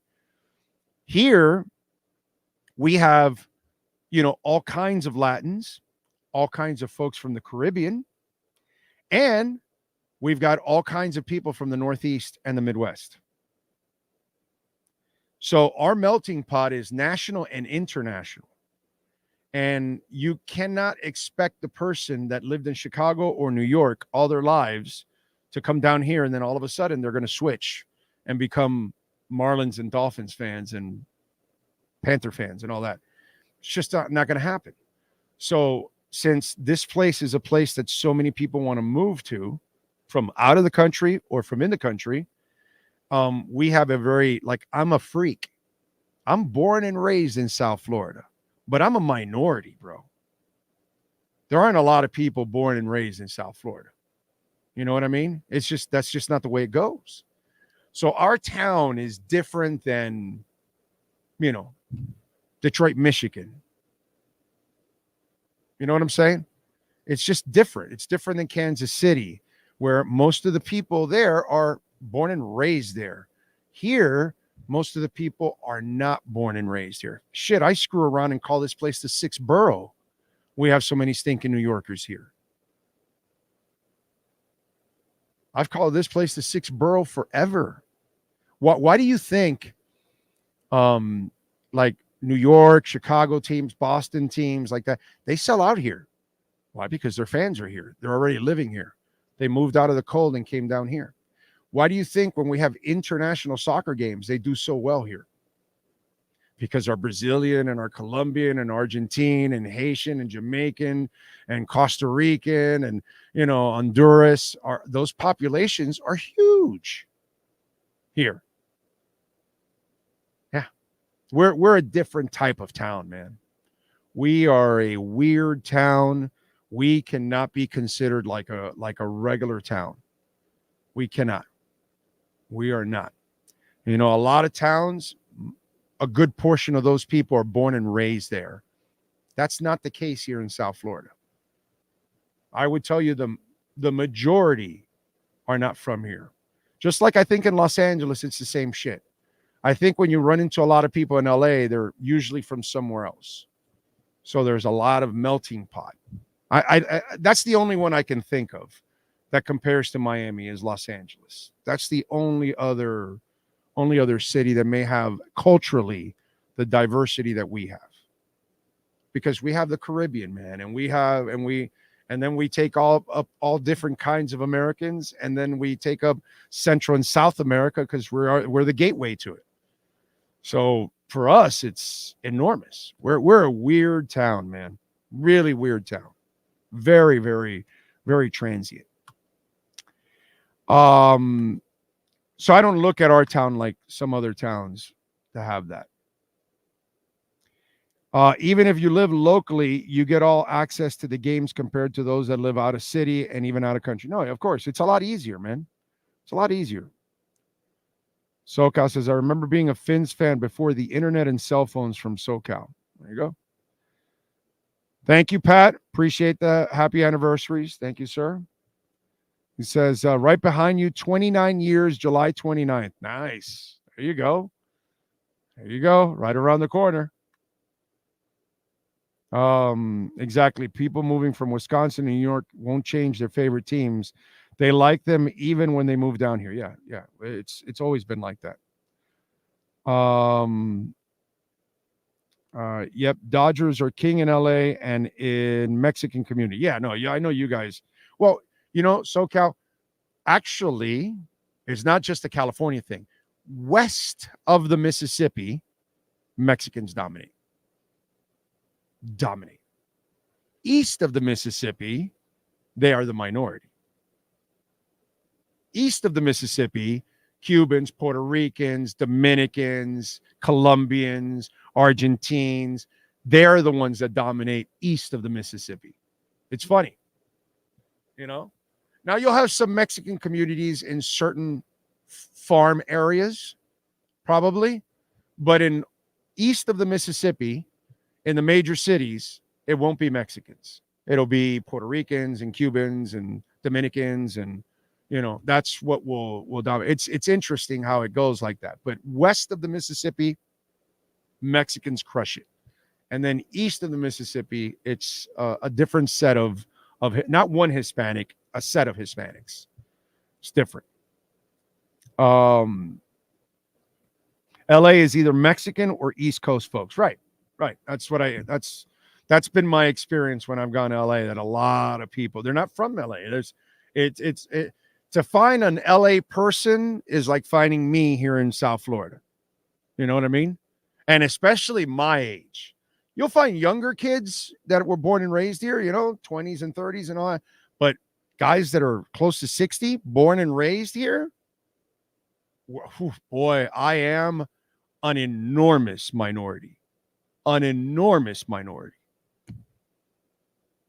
Big O, I lived in Pennsylvania among Eagles and Steelers fans, but been a Dolphin fan my whole life. Wow, Craig, that's rough over there. Miles Deep says Vegas is the same way. Yeah. I've heard that too. Vegas is the same way. Different people come to live here now. Yeah. You're right. Vegas has always been like that. It's always been a transient town. Yeah.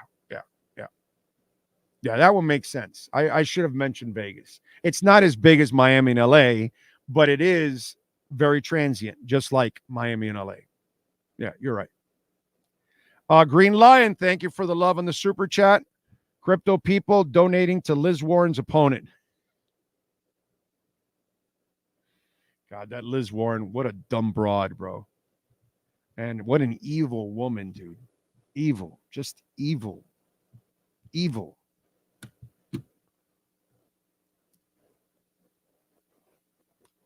So, by the way, did you guys see South Korean actress Jeon Jung-seo? She made the first pitch at the Dodgers game. They were overseas. Did you see this, Sean? So it wasn't like this. You don't even see the pitch. But she was apparently wowing the audience, especially the baseball players. All of the there we go. I think I found it. I have so many. Oh no. Wrong one. Hold on.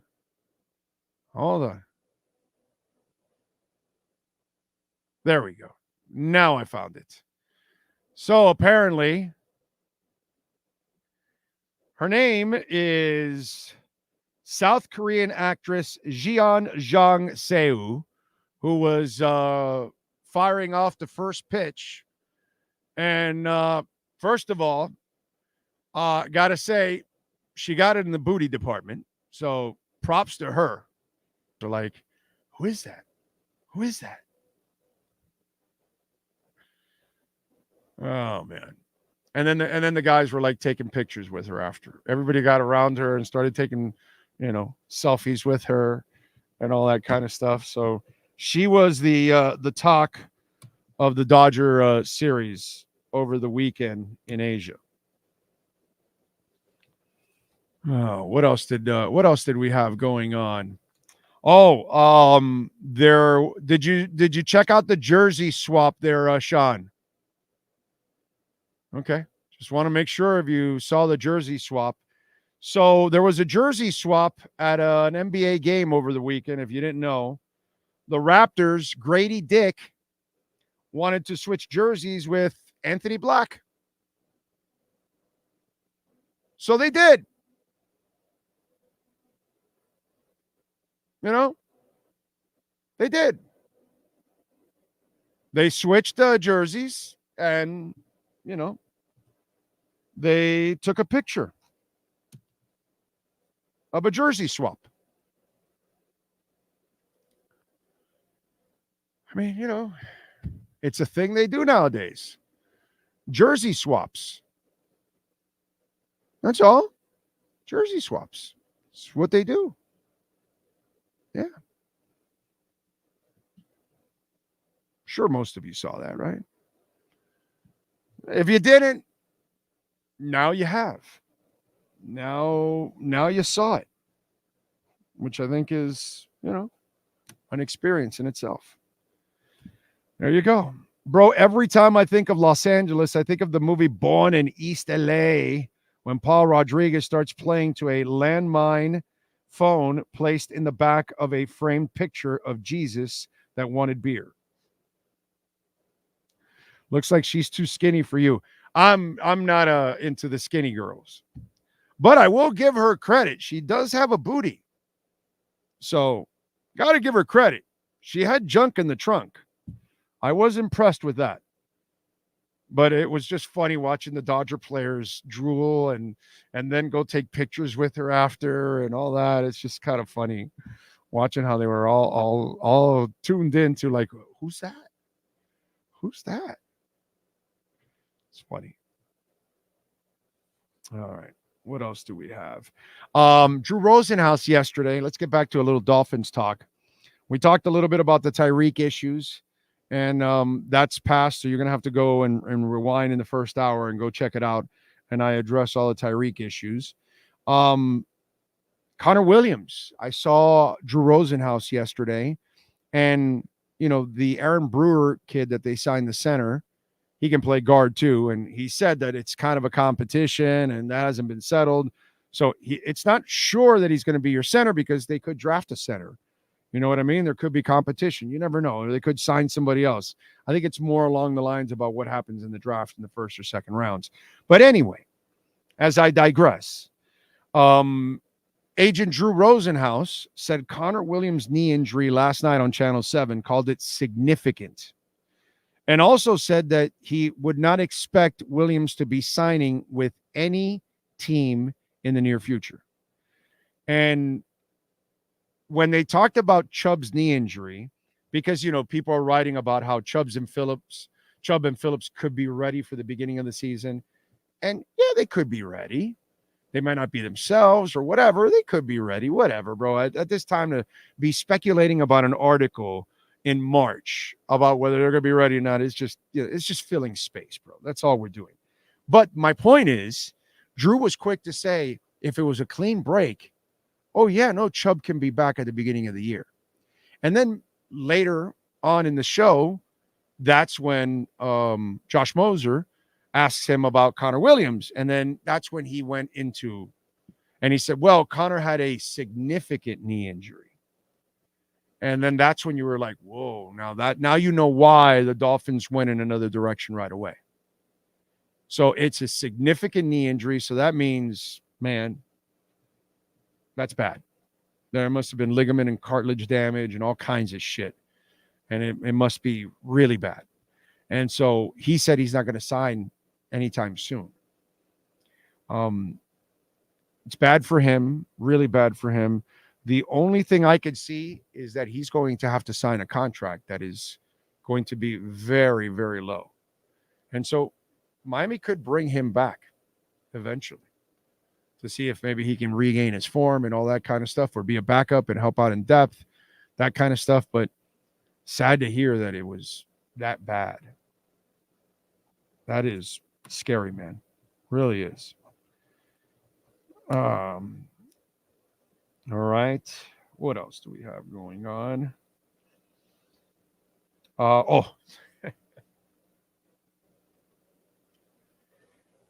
So Braxton Berrios gets signed over the weekend, right? And we had this conversation all throughout Saturday and on Twitter, if anybody was following it. And I think some of you out there, you got to chill out. And some of you need to get laid and get a life, by the way. So Braxton Berrios signs, and all of a sudden Braxton Berrios can't play. And I think there's a lot of you out there that you really don't know what you're watching. I really do. The fact that a tight end didn't score a touchdown is Mike McDaniel's fault. The fact that Berrios wasn't used more is Mike McDaniel's fault. The fact that Flo and his sorry-ass staff can have Mike Gesicki catch 70 balls and touchdowns. And last year he caught a few touchdowns also for the Patriots. And yet, for Mike McDaniel, he can't find a way to use him. And he can't find a way to use Chase Claypool. and he can't find a way to throw the ball more to running backs. And the problem with a lot of you out there is you keep blaming the wrong thing. And so Braxton Berrios gets signed, and people are like, oh, we want a better number 3 wide receiver. And first of all, let me tell you something. With Tyreek Hill and Waddle and Jonnu Smith, that's your third option. And look, I don't know if Jordy Fortson, the other tight end that they signed from Kansas City, he's really athletic. He's a former receiver. You know, it kind of reminds you of Tanner Connor and those experiments and all that kind of stuff that they're doing. And what they tried with getting Higgy with it and all that. So they keep trying to experiment with that former receiver. Maybe they should find a former basketball player. Might have better luck. But overall, like, too many of you are getting too deep into this, thinking that you could go out and get a number 3 receiver that's like a starter. They do not have that kind of money right now because they're saving their money for next year. They have a wave of free agents that they prefer to sign next year than this wave. So they weren't going to spend big money.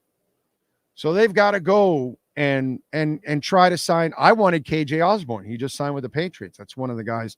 What did I talk to you about? I gave you what list I gave you? I have it here somewhere.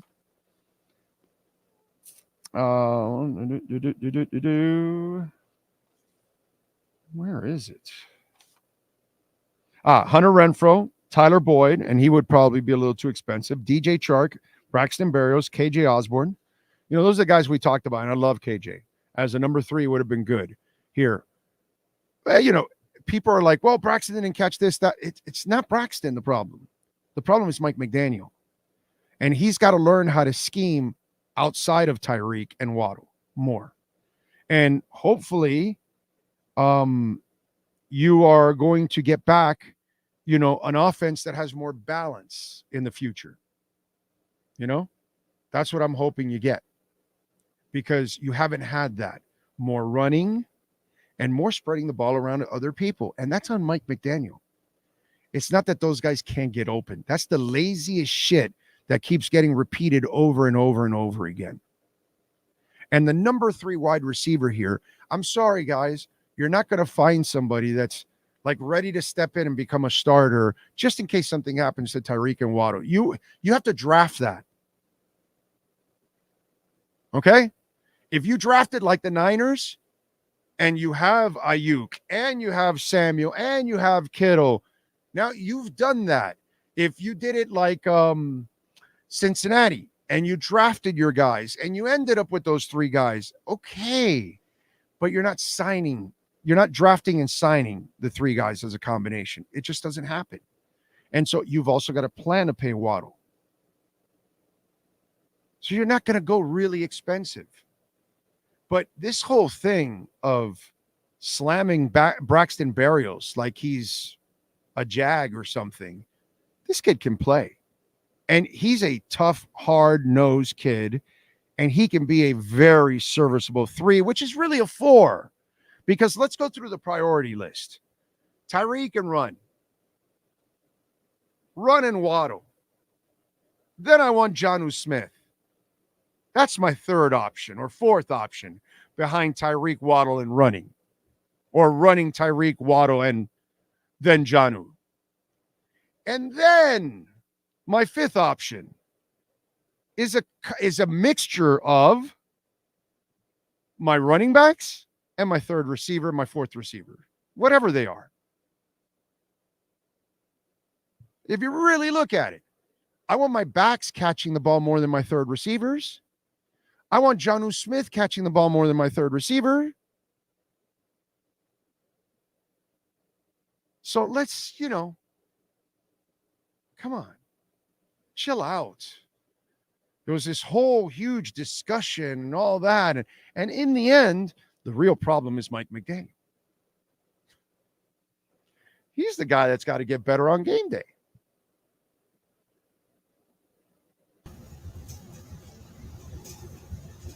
Yes, sir.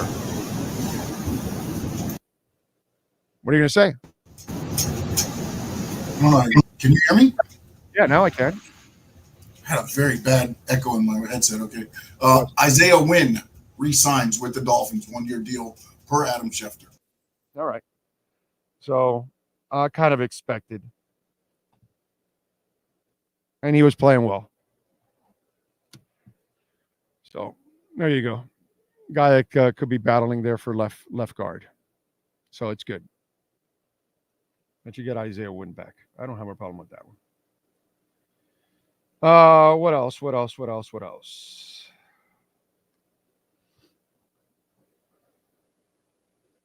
By the way, the Justin Fields trade. What are the Bears thinking? Just keep the kid. Why are you going to give him away like that? Great trade by the Steelers. Look, I know Fields has accuracy issues, but he's one of those guys I would take a gamble on. I love his toughness. I love his bull-like determination. And if somehow or another he can be somewhat accurate, he could be a very decent quarterback for somebody in this league. Obviously, if he fixes accuracy, then he'll be elite because he's got everything else. You know what I'm saying? I would not give up that quickly on Justin Fields. I know you're going to draft Caleb. I get it. I understand all of that. I would have kept him. I would have waited for injuries. I would have waited for desperation around the league. I would have showcased him in the preseason because he finished the season strong. Like the last 4 or 5 games, he played well, if I remember correctly. Let me see here. I'll tell you right now.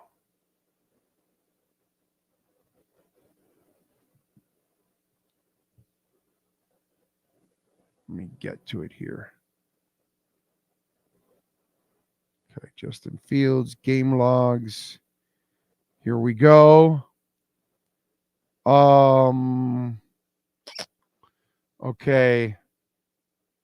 Last, I think 5 games was it? Let me see. 19 of 33, 223, a touchdown, no interceptions. 19 of 40, 160, 186, touchdown, 2 interceptions. That's not good. 15 of 27, 170, a touchdown, an interception.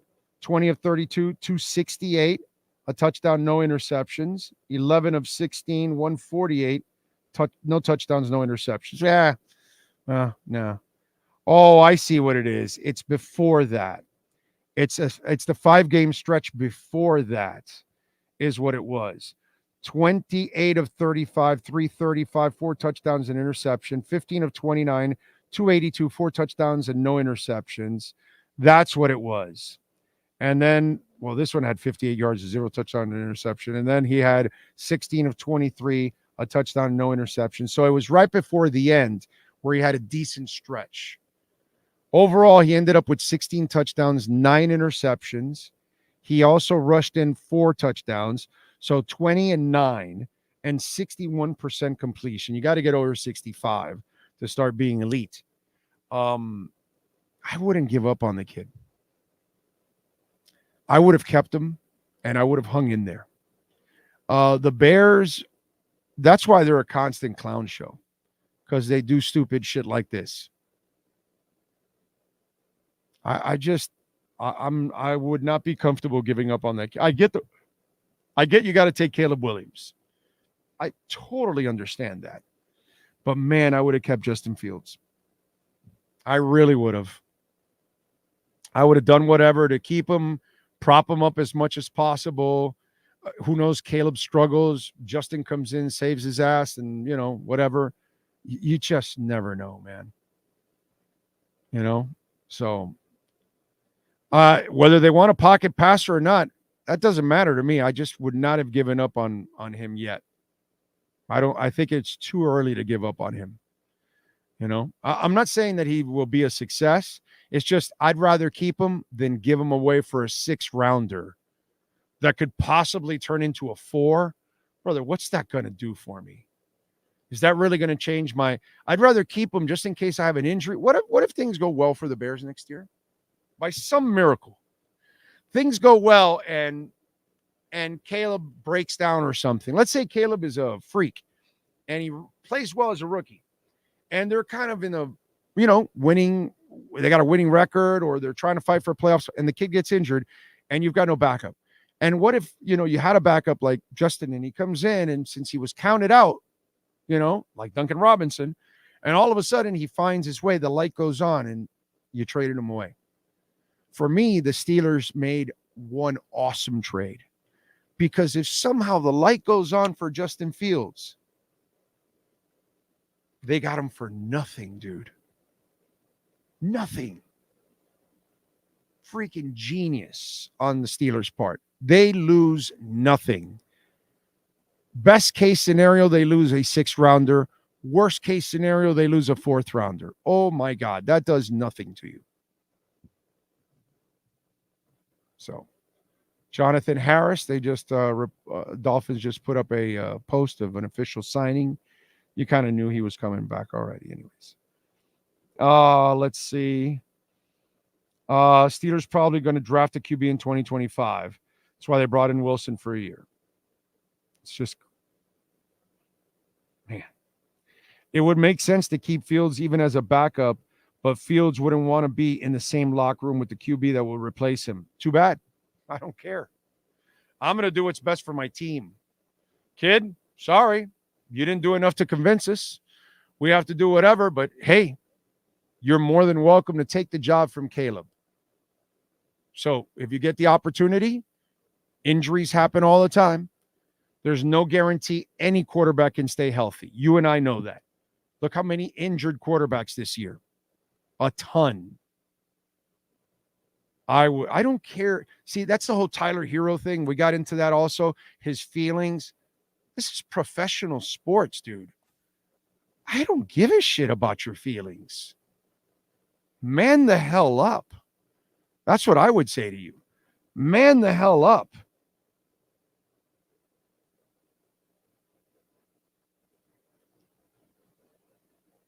Cash App or Venmo. That's Cash Big O Show. That's Cash Big O Show. Cash App or Venmo. Ho Yoon, thank you, sir. As always, love on Venmo. Says to have a great week. I appreciate you. Thank you. Thank you.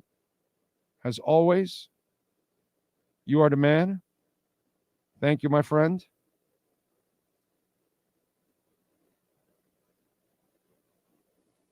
All right. Let's see what else. Is our QB room still the same? Yes. Mike White is under contract, and they have Skyler too. So yes, no doubt. It's all good in the hood, as they say.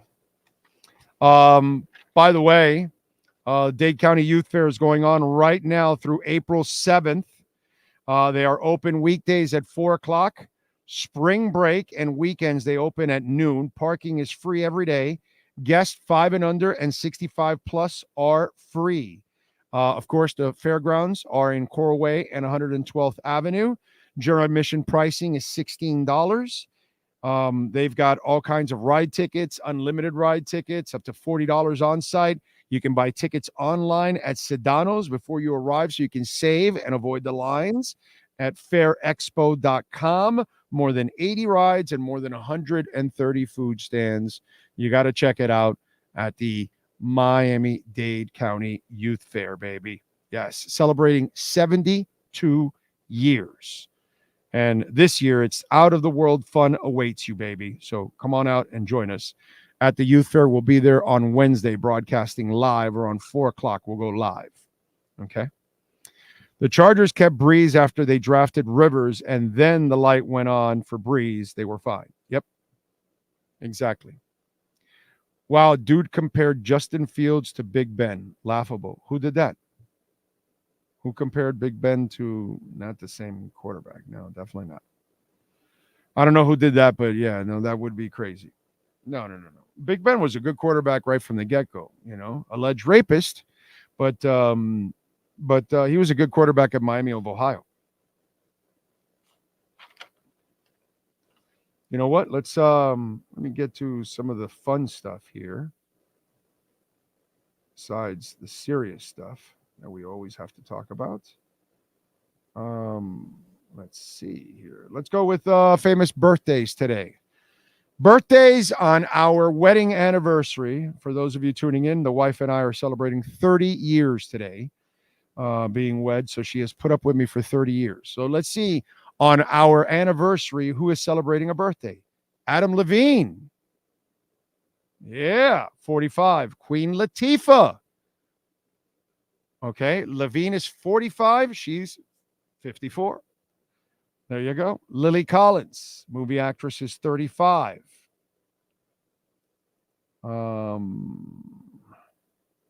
Let's see.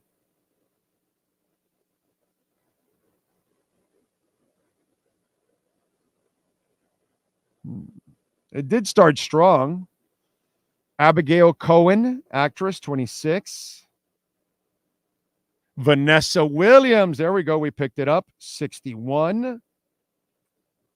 Let's see, what else do we have here? Okay, Sean Solo Sikoa, wrestler, 31. Legit, okay. Grover Cleveland, the former U.S. president, was born on this date in 1837, died in 1908.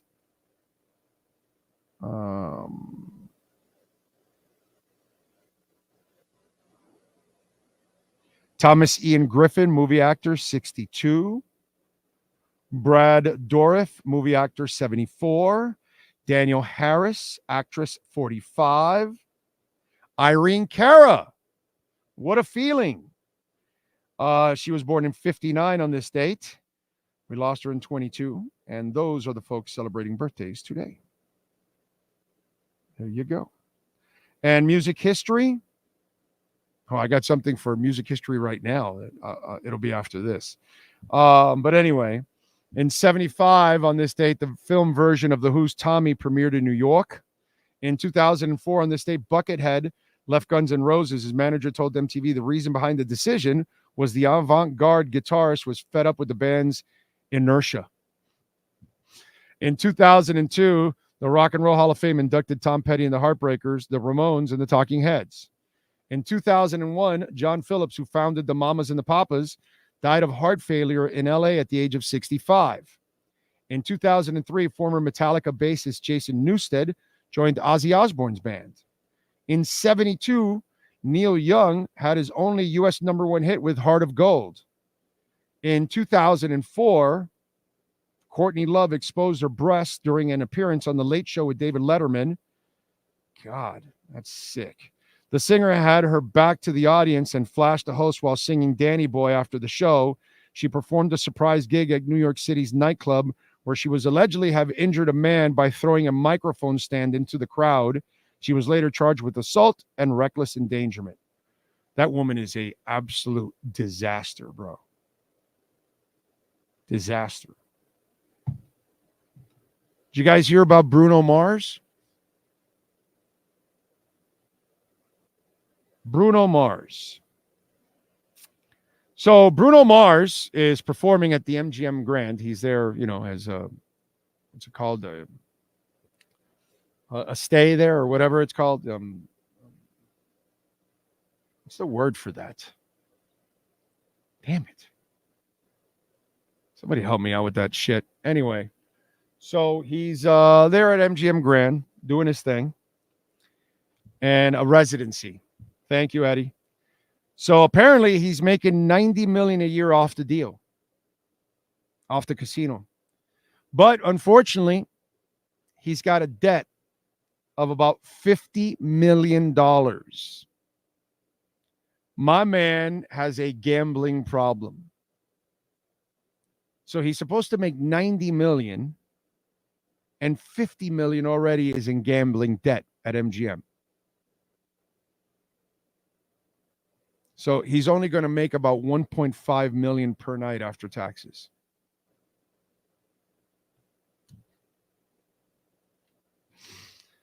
Woo! Bruno. Bruno's got them Charles Barkley gambling skills. That's what he's got. Charles Barkley gambling skills. Wow. That's pretty amazing.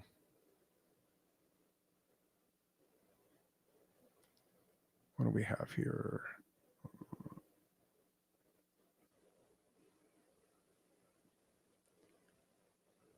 All right. Whew. Oh, I saw this note. By the way, for, I always tell you Bitcoin, no dollar. I tell you all about our deficits and all that kind of stuff. Did you know this? Here's a stat that's going to blow your ass away. Are you ready?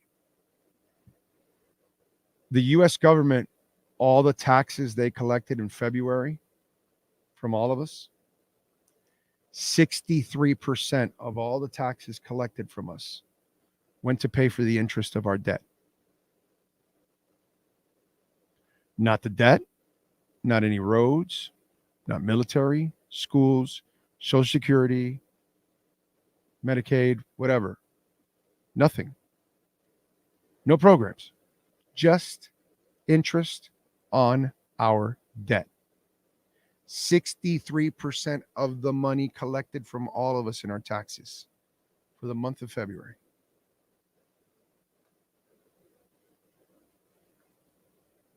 $63% of it went to pay the interest. The other 37 are supposed to, of course, you don't have enough money for everything else.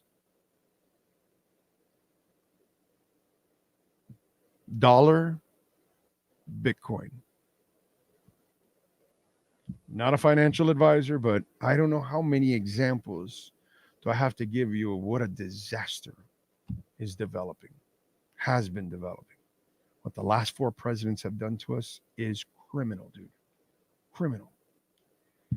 Anyway, Big O is an endangered species. Don't see marriages that last 3 years, much less 30. Congrats. Thank you. Thank you. Thank you.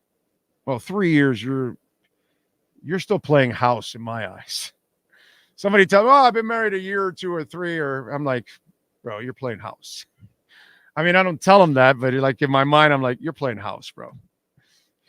This is nothing. Tell me when you get to 10 and 15 and 20 and 25 and 30 and 35. And then I know that this is like, but the first couple of years, oh, bro, please. It's just, that's nothing.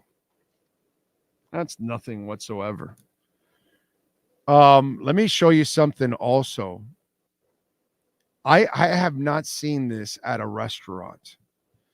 And yesterday, or the day before, I think it was, Cheryl Lee Ralph, who's an actress, and those of us that are old enough, we're thinking 80s, and we're thinking in the evening, the real me comes alive, So Cheryl Lee, she tweeted out a receipt at a restaurant that she was at, and they charged her a 5% surcharge, right? And so I tweeted back about this, but there's a little bit more to it. I'm trying to find it now because I thought I had pulled it up, but I guess I did not. So I'm kind of going through my tweets, and it's usually quite a few. I tweet a bit. Let me see. And so it's kind of funny because she put the receipt and she asked if this is normal. Here it is. And she asked if this is normal. And it's definitely not normal. Now she's probably in California. Okay. Now I want to show you the receipt. Okay. The funny part is the Argula salad is $22. The Bianco pizza is $32. Okay. The Italian soda cherry is $9. 6 macaroons are $18. A cafe latte, each $7 and $7.50. And then they added a surcharge of 5% for $6.38. It says a 5% surcharge is added to all guest checks to mitigate inflation and other restaurant operating costs. It is not a service charge, gratuity, or paid to employees. That's a bunch of horse shit, dude. That is horse shit. I mean, first of all, look at the ridiculous prices she's paying. It's probably some, she's got money. Shirley Ralph is, she made bank. Maybe not in music, but definitely in acting. And she's been on hit shows and everything. And she's on a current hit show right now. And so she's making bank, right? So she can pay for that food. But a 5% surcharge? I've never seen that. That must be a California thing. But if you tell me you got a 5% surcharge, I'm going to be really pissed. I'm like, no, screw you, bro. You mean I'm going to pay $22 for a salad and I still have to give you more money for a surcharge? And I'm going to give a tip. She gave a $12 tip. Right? No, oh no, that's tax. I'm sorry. I don't know what she gave us, a tip. So it didn't show the tip. It only shows the total. That's crazy, dude. That's some whacked out shit right there. A surcharge. I've never seen that. SoCal, you're in California. Do they do that over there? Is that a California thing?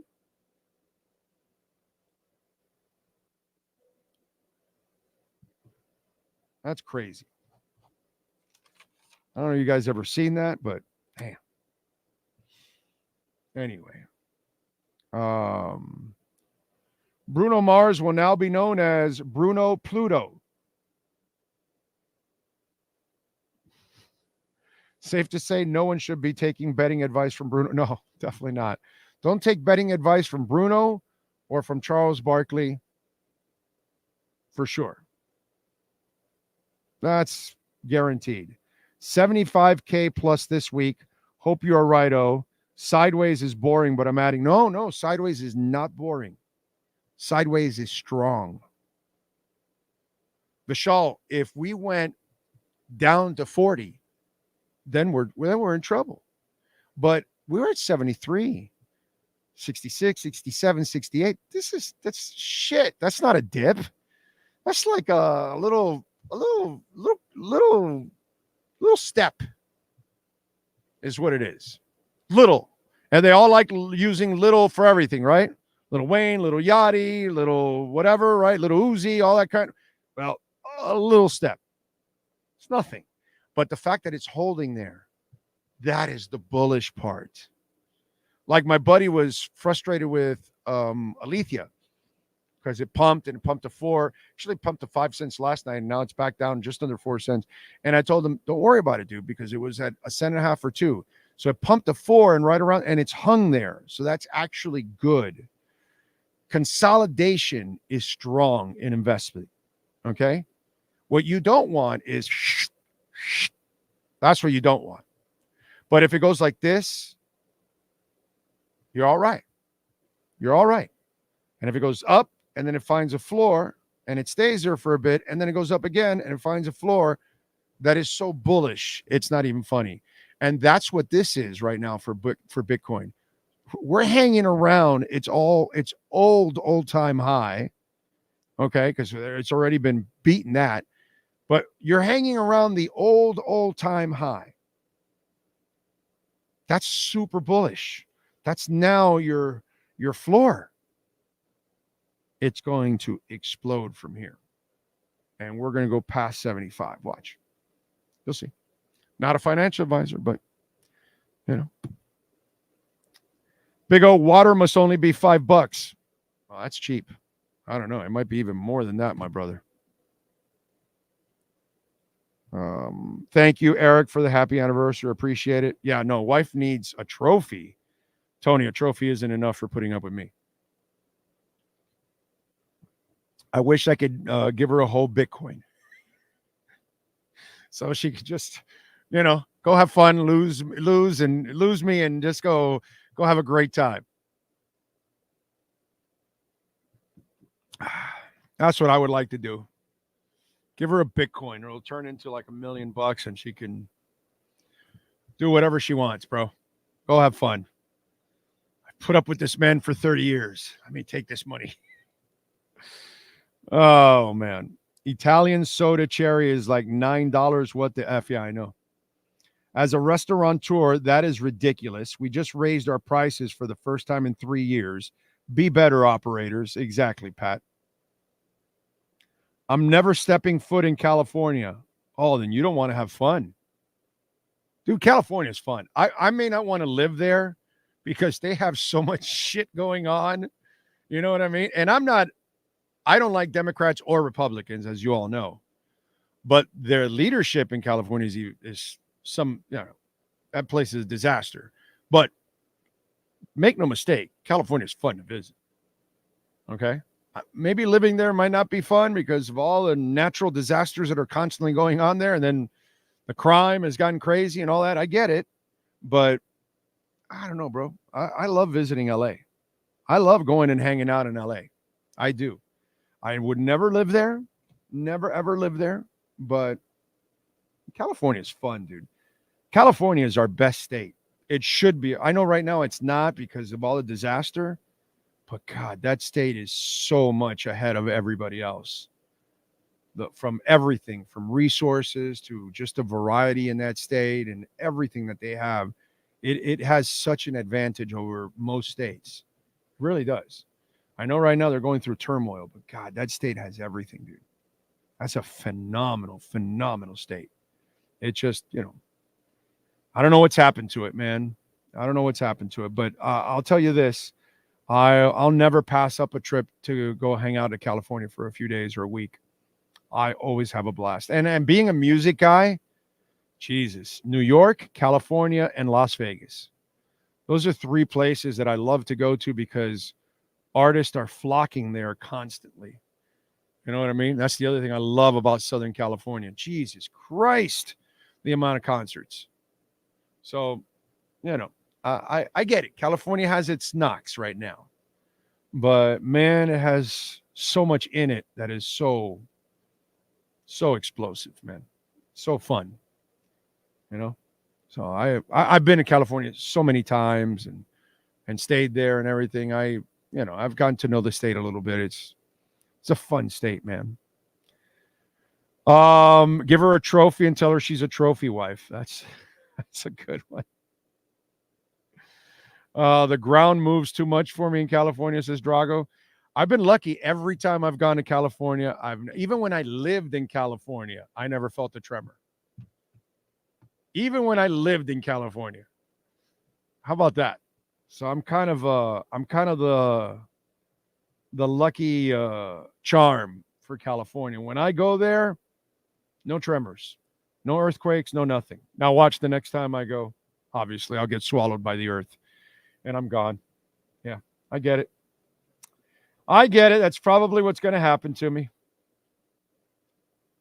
Aaron Lynch, workout with the Browns. Andres Pete, talking with the Titans. Jonah Williams, visiting the Vikings. Those are some of the things that are going on. By the way, on the Bitcoin side, Jamie Dimon from JP Morgan has been shitting on Bitcoin forever.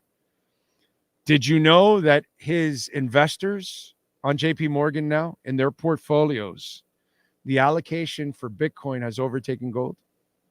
His own customers are switching more over to Bitcoin and gold. For the guy that shits on publicly while his company is buying it privately. It's kind of like listening to that piece of crap Elizabeth Warren tell you that she hates Bitcoin, and then the government is making their budget and saying, hey, Bitcoin will be $2 million in 2029.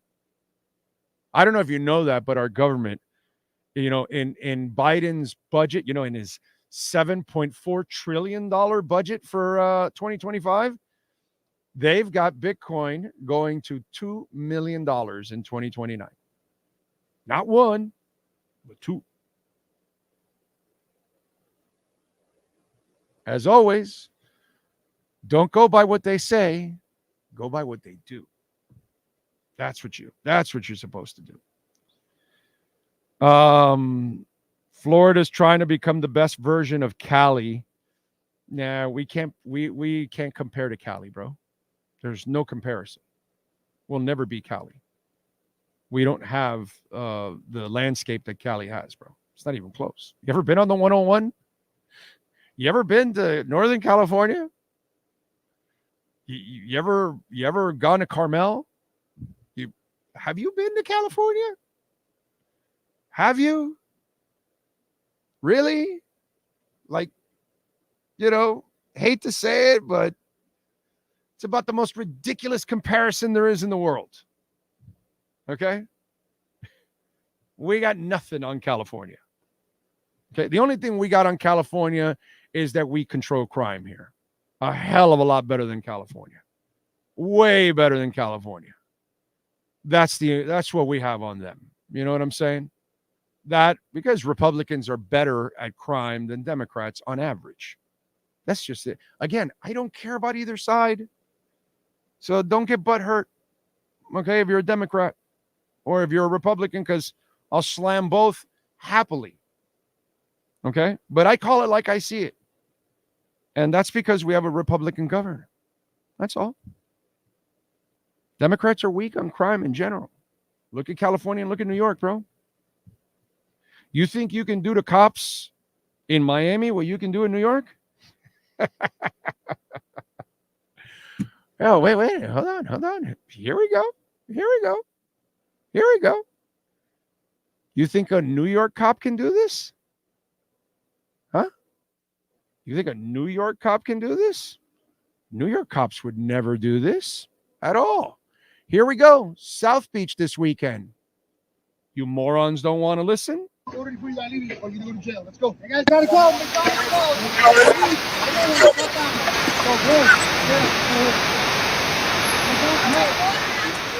He said if you want to order, you're tripping.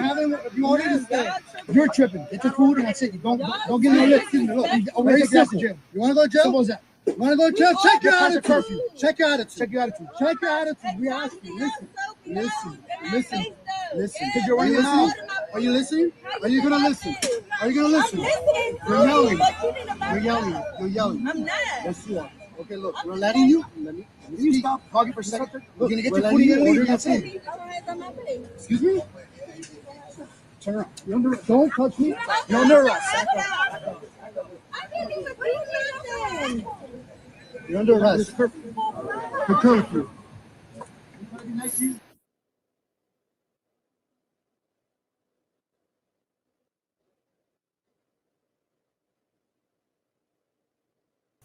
Mike. What happens in New York is she'll say, nah, I'm going to stay here and I'm going to eat my food and F you and then spit on the cop. And in New York, they don't do anything. Leadership, bro. No leadership there.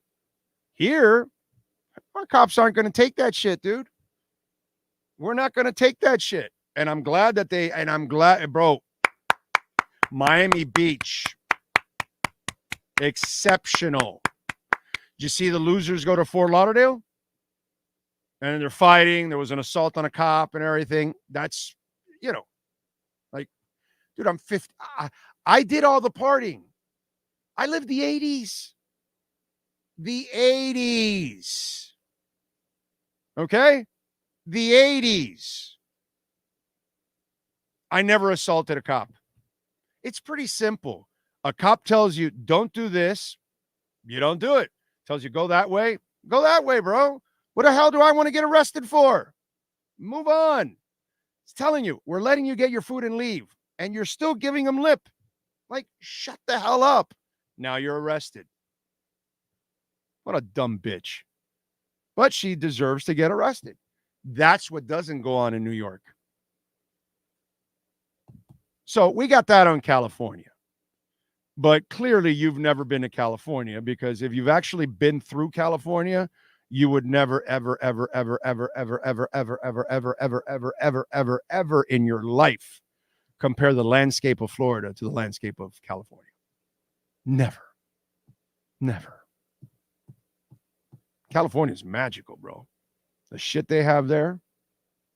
Mountains and rivers and lakes and canyons and deserts, and they got everything, dude. We don't have that. We have no mountains. We have garbage piles. That's our mountains. Okay? They have like real mountains. They have cliffs. They have all kinds of stuff, We don't have any of that. You need to go to Carmel, my brother. There ain't nothing like Carmel in Florida. Okay. Not even Palm Beach and the Breakers is Carmel. All right. Yeah, please. Cali is, there's only one state like Cali, dude. Only one state. We could talk about some of the disaster that's going on, but that state has magic, bro, all over the place. Oof, that is a beautiful state, man. Beautiful state, loaded with all kinds of things. Tom Petty once wrote, California's been good to me. Hope it don't fall into the sea. Yeah, that's definitely, one of those things.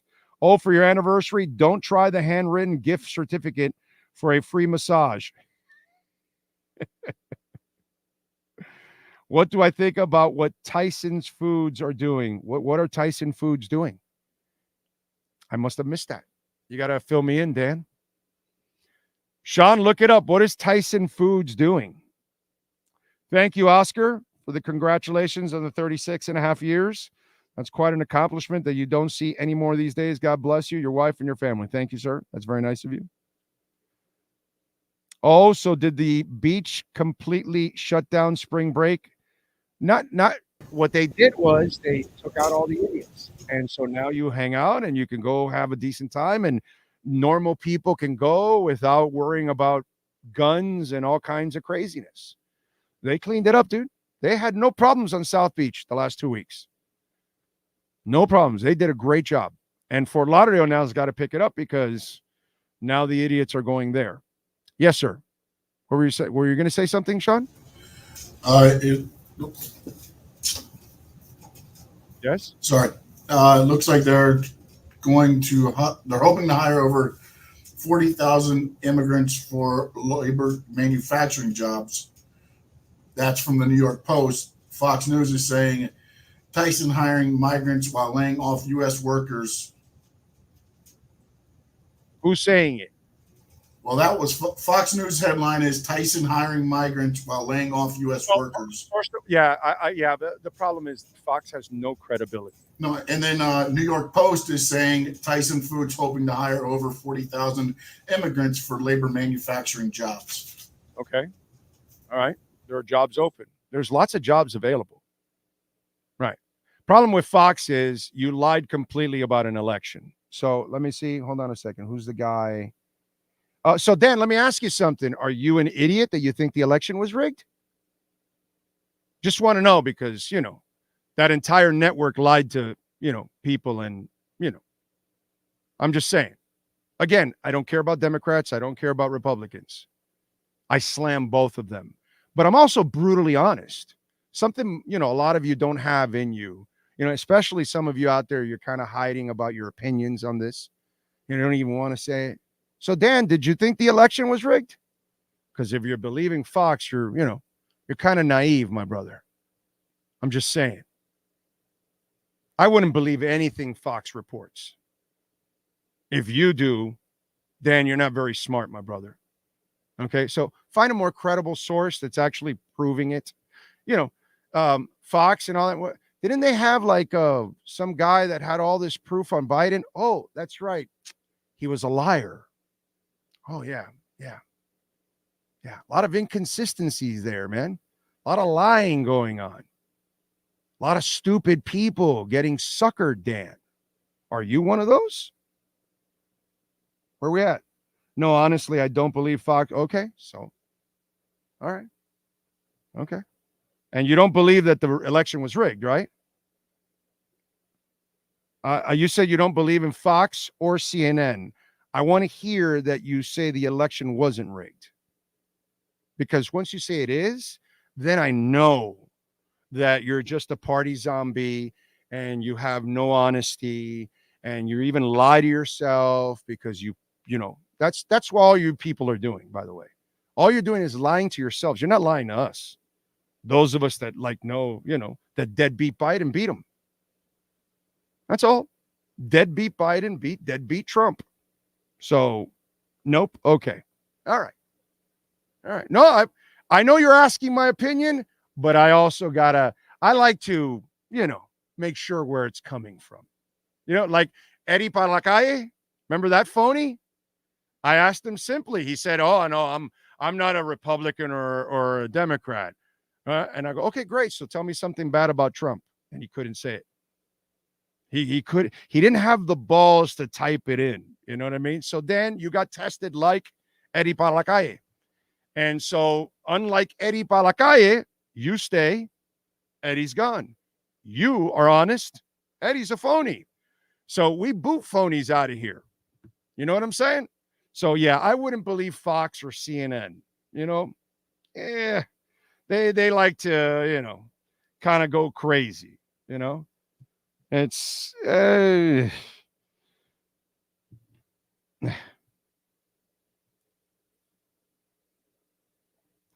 everybody's laid off workers, Max. Everybody's laid off workers everywhere. And by the way, everywhere they'll lay you off and they'll hire cheaper labor, Max. When you get older and you're making more money. So it's not an immigrant thing. That's called business, dude. But you can spin it politically if you want. But this has been going on forever in this country. They will cut you to pay less for somebody else. That's not an immigrant thing. That's business. Okay? Business. But you can make it political if you want. But for them, carrying 8 boxes of chicken into a truck, a monkey can do that. So it doesn't matter from what country you come from. I can hire the same person to do it. Anyone can do it. And when they get robots, Max, they will fire more Americans and replace them with robots. I don't know if you know that, Max, but it's not a political thing. It's money. But that's all right, bro. Let them play with your emotions on each side. Let the Dems and the reps get you all riled up and all that. You go ahead, Max. You fall for it, buddy. You fall for it. It's called money. That's all these people care about is the bottom line. How many of you were doing a great job for a long time, but you were making money now? Because as the years go on, and then they fire your ass for somebody younger and they pay them half. That's all. So they'll fire a bunch of people and then they'll hire a bunch of others that they'll pay 30% less and they'll make more money. And they'll still charge. Tyson will still charge us for the same amount chicken, even though they're saving money, even though costs gone down, even though inflation's gone down. They'll still charge us. People don't really understand what's going on here. These corporations, they're abusing more than anything else. It's not so much the government. The government sucks, but you need to blame Tyson Foods, not the politics of it.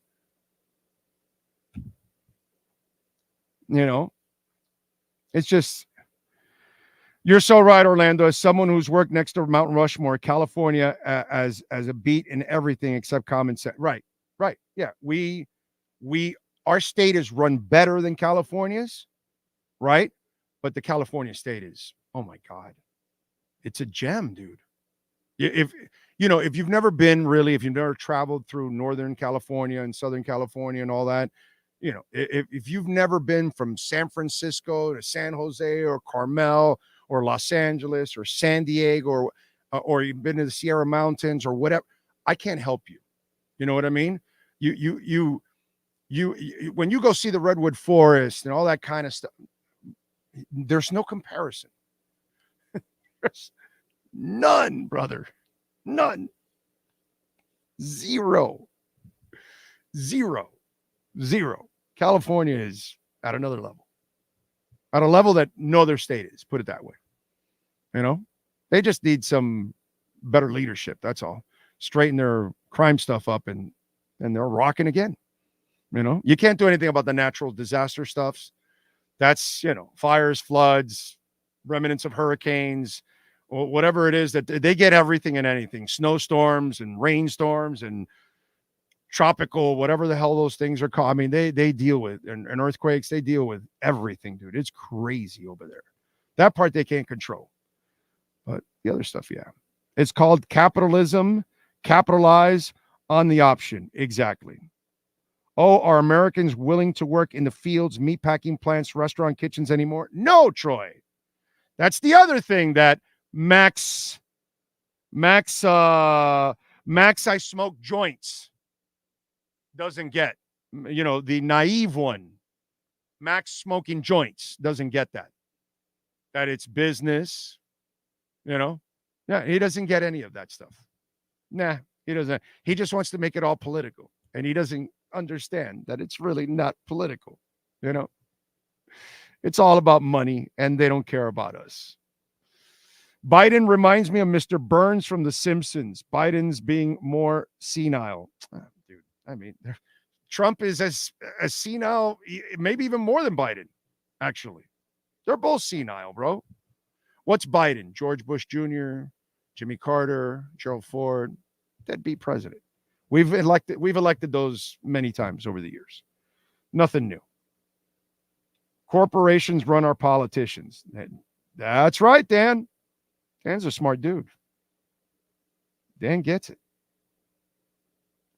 Biden just needs a DEI hire like Smithers. Oh man.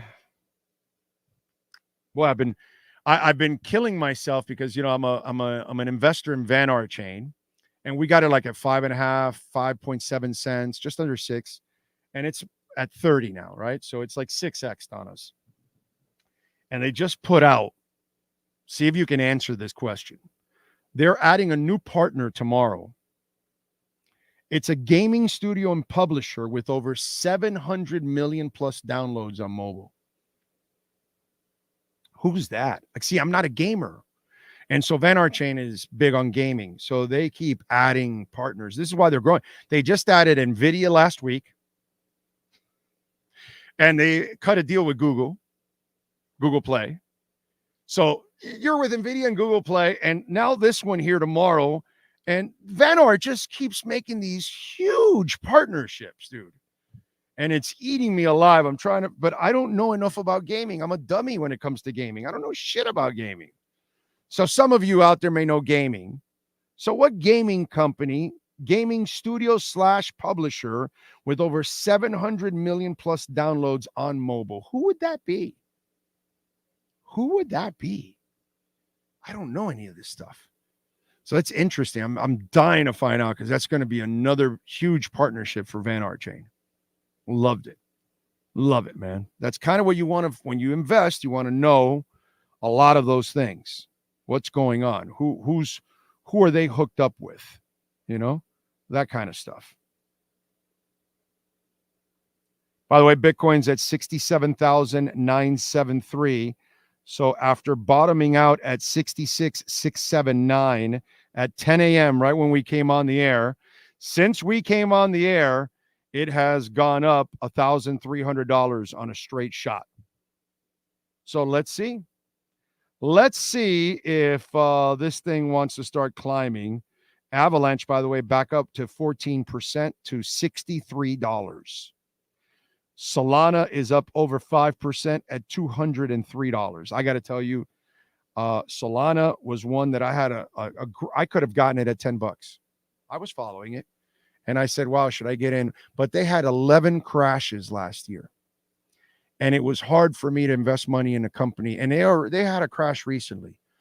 And so that scared the shit out of me with them. And they have their total value locked, and their DeFi is exploding. Their meme coins are exploding, gaming. I mean, it is ridiculous what's going on with Solana. Kudos to all of you that hung in there with Solana. God bless you, brother. You definitely had more guts than I did on that one. Okay? I got to say, you had the guts for that one.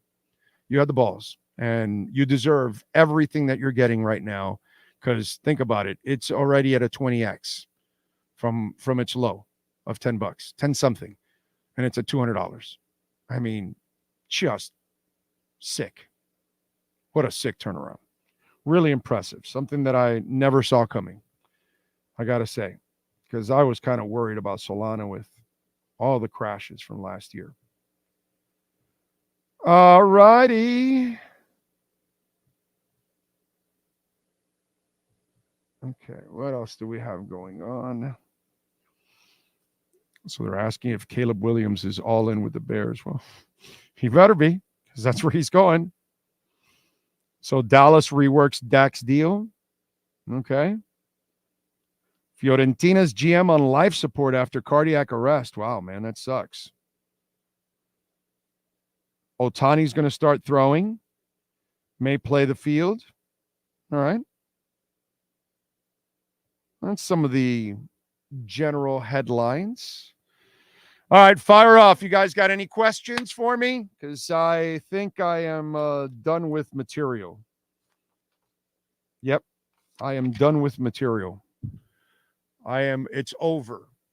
It's history. So if you got questions, remember, if you want to win a family 4-pack of tickets for the youth fair, DM me your full name, address, and cell number. Big O Show to Twitter or Blue Sky. That's a new one. It's kind of like Twitter, actually. You have to apply for it to get approved. But it's actually really cool. I think it could turn into something if enough people start following it. And if you do, Big O Show, follow us. And then Big O Radio Show on Instagram and Threads. Send me on the DM. You don't want to put that in front of everybody else. Your full name, address, and cell number. And we will contact you if you win. So we will pick 2 winners today, 2 winners tomorrow. Okay? So this gives people time. I gave people the weekend to sign up for the first one. Now I'm going to give people another 24 hours to sign up for the next one. So have at it. Send us the information if you want to go to the youth fair and enjoy the youth fair. Okay? Speaking of Perdomo, let's give the Miami Heat, Sean Stanley, a victory cigar. 104-101 win. Nova Southeastern won over the weekend twice. They beat Benedict College and Embry-Riddle to advance against Florida Southern College on Tuesday. Give them a victory cigar.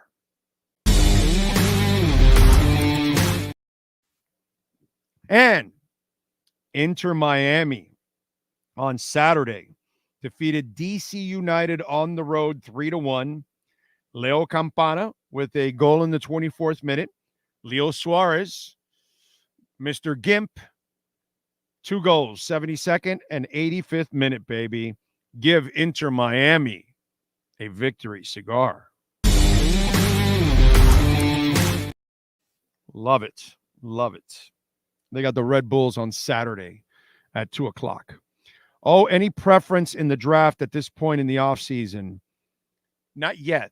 I have not studied it enough to decide. And we haven't finished with free. I don't think there's going to be a big splash anymore, Troy. I was wrong with that from the get-go anyways. So clearly, I mean, Jordan Brooks was their big splash, right? But like the big splashes I talked about, clearly I was wrong on that. I got to see how it finishes, and then let's figure it out. You know what I'm saying? That's what I would tell you. And then I'll decide. But give me another week or two, and then I'll start focusing on the draft more. And are we going D-line? Are we going O-line? Or corner, wide receiver, tight end? I don't know. Defensive end. I have no idea. I don't know. I don't know where they're going to go. I gotta see. But I would think still it's on the O-line or the D-line, the first option. I have to say that. Have you seen the Dynasty documentary about the rise and fall of the Patriots and Belichick? I've heard a couple people say it was good. I was wondering what your take, and if you've seen. I haven't seen it, Gordon. It's like I kind of want to see it just to see, but it's like I'm so tired of the Patriots. Like I'm going to thoroughly enjoy them sucking for years, It's like I'm sick of the Patriots. And so I need to have I hate to say it, but I need to see a good level of suffering from them for a while. We've suffered for a while. I'm tired of suffering. I want us to have some good times. So it's like I don't want to. I haven't gotten motivated enough to see it. You know. Is there anything that I would be motivated to see? Does it make Belichick look really bad in any way? I have no idea, bro. I don't know anything about it. I've heard about it and all that, but I have not watched it, you know. So, 20th anniversary of the best NBA brawl, Pacers and Pistons. Do you think Brooks will be an upgrade to Baker? Oh, yes. Yes. Yes, and Fuller will be an upgrade to X. Yes. Definitely. I think X was already done, bro. You know, he could not be counted on anymore. He couldn't stay healthy anymore. So Stephen Harris wants us to give Duncan Robinson a victory cigar for his 1,000 3-pointers. And he did it faster than anybody else. You know, I got to say, Stephen Harris, when you're right, you're right. Sean Stanley, fire away. When you're right, you're right. And when you're wrong, you got to admit it. And you're right, Stephen. We have to give him a victory cigar. You are correct. Do you think Inter Miami will continue to start Campana and bring Suarez off the bench after the half? No. This is because of the other stuff going on with Copa, with the Cup and Leagues Cup coming up too. By the way, it's not just CONCACAF. We got Leagues Cup coming up, so you got to kind of balance this. So I think that's what's going on. You know, but you'll see. You know, I still think you'll see Campana come off the bench. And Taylor will be the one that will start with them. That's kind of the way it's gone. It's gone well that way. Let's see. Are you comfortable with Tua wanting to lose weight and try to run more next season? You have no problem with that because it's not so much to get bulky. He has to get muscular and stronger. And so you can be thinner and yet be strong. So instead of having muscle and baby fat kind of, because that's what it was, right? It wasn't really all structured and, you know, so now define your body a little bit more now. So cut out some of that like baby fat that he still has, right? And cut your body up a little bit more. I don't have a problem with that at all, Troy. None at all. None. Look, the key, Troy, get rid of the goddamn ball. That's all it is. Get rid of the ball, dude. And what did he do last year? Got rid of the ball. No more holding it for 4 or 5 seconds. You do that, and you're going to serve yourself up for hits. And he's not big enough like Ben Roethlisberger or Josh Allen or big quarterbacks that they can take a pounding. Any hit can take them out, but overall, you know, they can take some hits. And Drew Brees cannot take hits, and neither can Bob Greasy and a shitload of these kind of quarterbacks. Get rid of the ball. When everybody was panicking about concussions, what did I say? No panic at all. I said it had nothing to do with that, dude. It's him being stupid with the ball. He's holding on to it. You can't do that in this league. You need to make a decision and get rid of it. And that's what he did this year. And that's why he lived for another play and another series and another game and the entire season, because he got rid of it. Nothing can change. So he could get muscular and cut out a little bit more fat and all that. But if you hold on to the ball, he's dead meat. It's pretty simple. You get rid of it, you live for the next play. Marino could take more hits than Tua's ever could. And Marino didn't hold on to the ball ever. Fans, you may not be old enough, Troy, but I used to hear Dolphin fans get pissed that he would throw it away and get rid of it so quickly. Somebody's open, bam. Nobody's open, boom, out. I'm not hanging on to the ball and waiting for Bruce Smith to hit me on my blind side. Dan wasn't going to do that, and that's what smart quarterbacks do. Peyton Manning didn't hold on to it. Tom Brady didn't hold on to it, and they're bigger. But what's the difference, right? Those three can't move. Ben used to be able to move around a little bit. You know, Josh Allen can move around a little bit. right? Some of these big quarterbacks can move. The big quarterbacks that couldn't move, they got rid of the ball. Tom Brady got rid of that ball. Dan Marino got rid of that ball. Peyton Manning got rid of that ball. They didn't hang on. By the way, you know who didn't move and used to hang on to the ball and took a freaking beating? Joe Willie Namath. So I'm sure these guys were told the history. And it's like, yeah, we all know that Namath had no knees. And that's because he was a crazy, tough son of a bitch. And he would hold it to the last second, and Namath was notorious for taking a pounding. Ask any New Yorker that saw him. I'm sure there's got to be one right now in the list that saw it, and they know what I'm talking about. Get rid of the football. That hasn't changed in the 60s. That didn't change in the 80s, and that's not changing in the 2020s. Get rid of the football. Okay? Sometimes I think that your best way to understand the game and the evolution of the game is to learn about the history of the game and learn about other players and how they did things. Because you may not be able to compare every era to another, but you can certainly compare the players and the things that they had to go through from one era to another. And I just gave you a slew of examples in completely different decades. And that's because you need to have perspective and really understand what this game is all about. And some people just make it out too simplistic. You know, oh, he's injury prone. No. It's not what it is. It's not what it is. It's just like the whole thing that goes on now with Mike McDaniel. This discussion, especially on Saturday, that we fanboys all over the place. They can't blame Mike McDaniel. Oh no, he's the best coach. Why do you want to get rid of him? I didn't want to get rid of him. I never said to fire him. I never said I don't like him. I'm a huge fan and I'm rooting for him, but I am willing to say he is flawed as hell. Great offensive mind, but he's not a great head coach. He's not even close. And it's like, some of you out there, you're just not willing to admit it. That's the problem is on the offensive side, McDaniel's a lot of your problems. See if you can figure it out.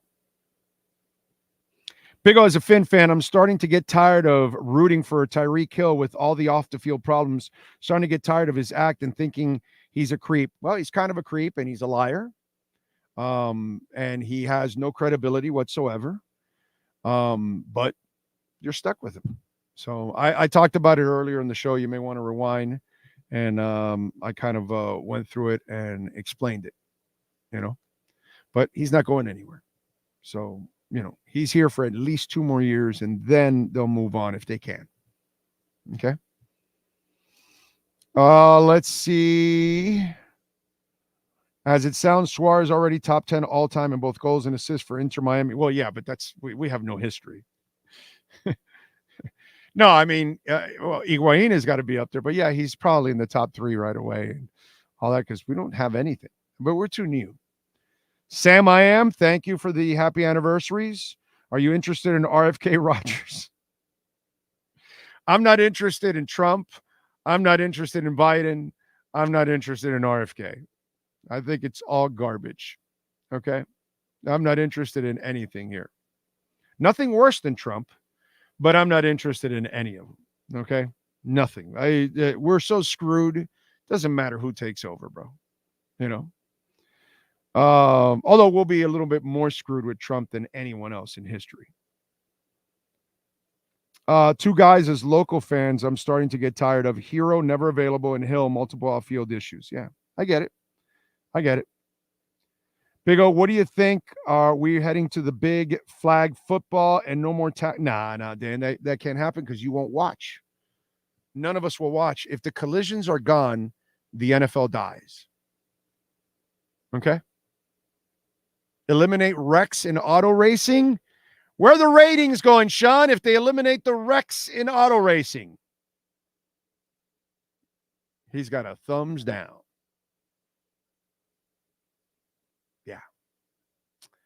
So, it's we love train wrecks, man. And we cringe, but then we love seeing the guy knocked out on the floor and he's, gone and his eyes are rolling and we're like, oh shit, poor guy. Did you see that hit? Oh man, that was awesome. So, it won't ever happen, my brother. You take the physicality out of the NFL and it's over. They're trying to at least keep as many players as possible in the field. And I understand that part, right? And you got to also eliminate the dirty hits. That tackle, what's that called when you drag and you pull your weight down, whatever the hell that's called, and the horse, all that kind of stuff. Brother, you need to have serious fines and serious suspensions for all the drop tackle or whatever it's called. All those things, those are the things you want to eliminate. You know what I'm saying? The defenseless, receiver, whatever, you want to eliminate those kind of things, but you cannot eliminate contact. If you do that, you will eliminate the game. The game will be done. There's no doubt. I apologize for stating Schwartz was finished back in the second game of the season. He's been an absolute tear in the MLS for a player who's had bad knees now. He was bad in the first game. He was hobbling. That was obvious. But since then, he hasn't looked like that. That's all. Whatever it is, whatever treatment, shot, massage, whatever he's doing, he's playing lights out right now. But he did look bad in the first game. He didn't look good. You weren't way off in the second game. To call him done, that was crazy. But did he look bad in the first game? Yeah, dude. He looked like he was hobbling around. And then he never looked like that again. So kudos to him. Big O, have you ever seen Bon Jovi live in concert trying to do a surprise for my wife? Okay, he can't sing anymore. Okay, KQ. I mean, that's the subject that's been on here on this show many times already. 1, he can't sing anymore. 2, the band's not together, and him and Richie Zambora still haven't talked. So there's no plans yet. And he's trying to take some. He had a vocal cord surgery and all that. And then here's the other thing. If you think you're going to hear a whole bunch of old songs, unless his next tour, he just says, hey, we're going to go back and do a whole bunch of, maybe he does a special tour. But remember, he can't sing anymore. And he plays a lot of new songs. The last time I saw him, I believe he did, was it 6 or 8 old songs out of 20? And I never went again. So I listen, I saw Bon Jovi from his first album. I saw his second album. I saw his third album. The first time I saw him live, he opened up for the Scorpions. A Little Runaway and Shot Through the Heart, Shot Through the Heart, and all that stuff from the first album. I saw him open up for the Scorpions. And then I saw him for, New Jersey and Slippery When Wet and Fahrenheit or whatever. A bunch of those. I saw all those tours after that, like 4 tours after that. And then I didn't go for a few years. And then I went recently, like, I don't know, 7-8 years ago. And it was disappointing as hell. So here's what I would tell you, my brother. Okay. 1, I would go on YouTube if he ever starts again to tour and go listen to the voice, because all you got to do is whenever he starts touring again, which he's not, but if it ever happens, and it happens in 2024 or 2025, you put Bon Jovi tour live 2024, 2025, and then the latest live shows will show up. Go listen to him and see if his voice sounds good. Okay. If it doesn't, you don't want to go. That's 1. 2, setlist.fm. Save that website, all of you. If you're music fans, setlist.fm. Wherever you're at in the world, setlist.fm. That site, every band is on it pretty much, okay? And what fans do is they put the set list in there that they saw that night in Copenhagen, in Carmel, in Coral Gables, in Columbia. Doesn't matter where they're at. And they put the set list. So, and then every concert, every tour stop that they go, somebody is putting the set list or people. And so now you get to find out what's the set list being played when the shows when this tour starts. Don't buy tickets. Wait till you hear the voice and wait till you find out what songs are being played. Because if he's playing a bunch of new ones and very little old, I don't think your wife's going to like that. If his voice doesn't sound good, I don't think your wife is going to like that. And your pocket's not going to like that. How about that for top-notch advice? You can't get better advice than that. Okay? Now you're prepared, my friend. Okay? Let's see. Big O, do you remember the human piñata, Ryan Tannehill? Oh, yeah, of course. He couldn't see a tackler coming if it was standing right in front of him. Yes, they have started construction. They started, well, they did all the, I think they've done the mediation, right? Remediation, that they gutted out everything. I think that's what they've done. Now they have to start on the rest of the stuff. Yeah. I think they're clearing everything out so they can start to build on it now. Hip drop. That's it. Hip drop tackle. That's it. But the thing is, Sony PlayStation. So that's different than Google Play. That's a good one, Alexis. Wow. So if they cut a deal with Sony PlayStation, Google, and NVIDIA, you think Van Chain is headed in the right direction? How many of you, by the way, how many of you on the chat board right now got on Van with me? How many of you right now? Huh? How many? How many got on Van Chain? Is Tyler Hero the Heat's AD when it comes to the injuries? Yeah, he's just terrible. Yeah. True. Oh, those idiots at Barstool were complaining about U2 at the Sphere because they didn't play songs they knew. Well, Pat, those are people that just know Sunday Bloody Sunday and what's it called? With or Without You, and The Streets Have No Names, and Elevation. They just know the really big songs. You know what I'm saying? But if Cedarwood Road would play, they're like, and it's a phenomenal song because you and I know that. But, what are you going to do? It's, and, the guy that leads Barstool kind of sold all his Bitcoin, and now all he does is bitch and complain that he shouldn't have sold his Bitcoin and lost millions. It's amazing because Portnoy has been a monster, dude. He is awesome. And he has made so many great decisions. That's the one that he really screwed up. Because, man, what he did with Penn and everything, he made out like a bandit, dude. He's had the golden touch for everything except for the right gold, Bitcoin. That was the only one. But, yeah, that's typical of those kind of fans. Pat, we run into those. So what are you going to do? Although it was eating me alive that I wasn't at that final show for 40. That bothered me because that's how we ended all our concerts back in the day. We ended with 40. Not only did we end with 40, but we kept singing the song, walking all the way out of the stadium or arena, wherever you were. Back in the 80s and the 90s, we always sang 40 walking out of the damn stadiums. Always, dude.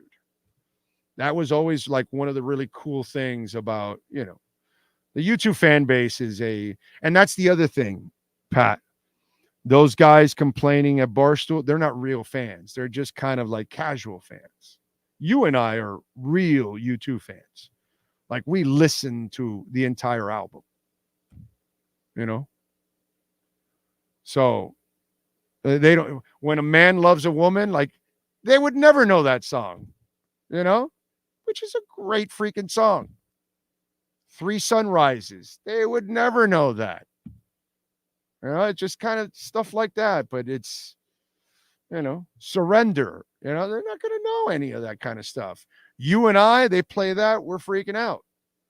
you know? So it's just kind of like that. We have the casual fan and then the hardcore fans. A little bunk, XJ, huh? You're enjoying some bunk? Just be careful with meme coins. Get your profits out, okay? Get your investment out as soon as you can get it, all right? Because usually with meme coins, all right, there's always some whales that bought it early, and they have so much that they have a large percentage of them. And when they sell, it catastrophically drops the price. So be careful with meme coins, protect yourselves early, and get your profits out. That would be my suggestion. Okay?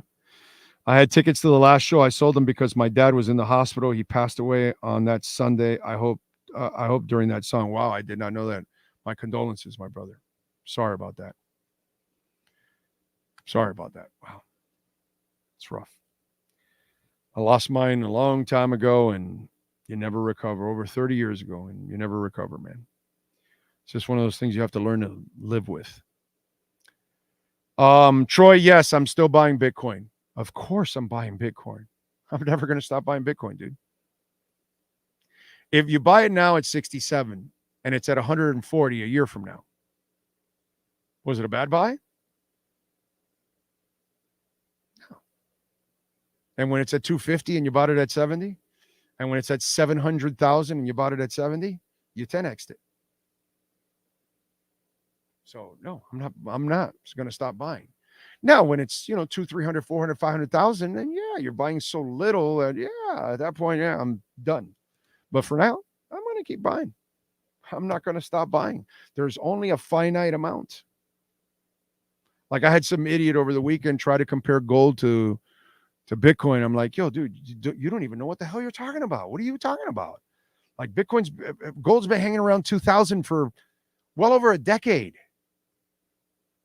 This shit went from 7 zeros behind the dot. It didn't even start at a penny. And it's at 67, 68,000 right now. It only goes up in 15 years. Sure, there'll be a little volatility, but it's still volatility while it goes up. That's not, gold has been flatlined forever. And by the way, when gold prices go up, you know what they do? They find more gold. You're always going to mine more gold and mine more silver. You're not going to mine more Bitcoin. There's only 21 million, and it's over.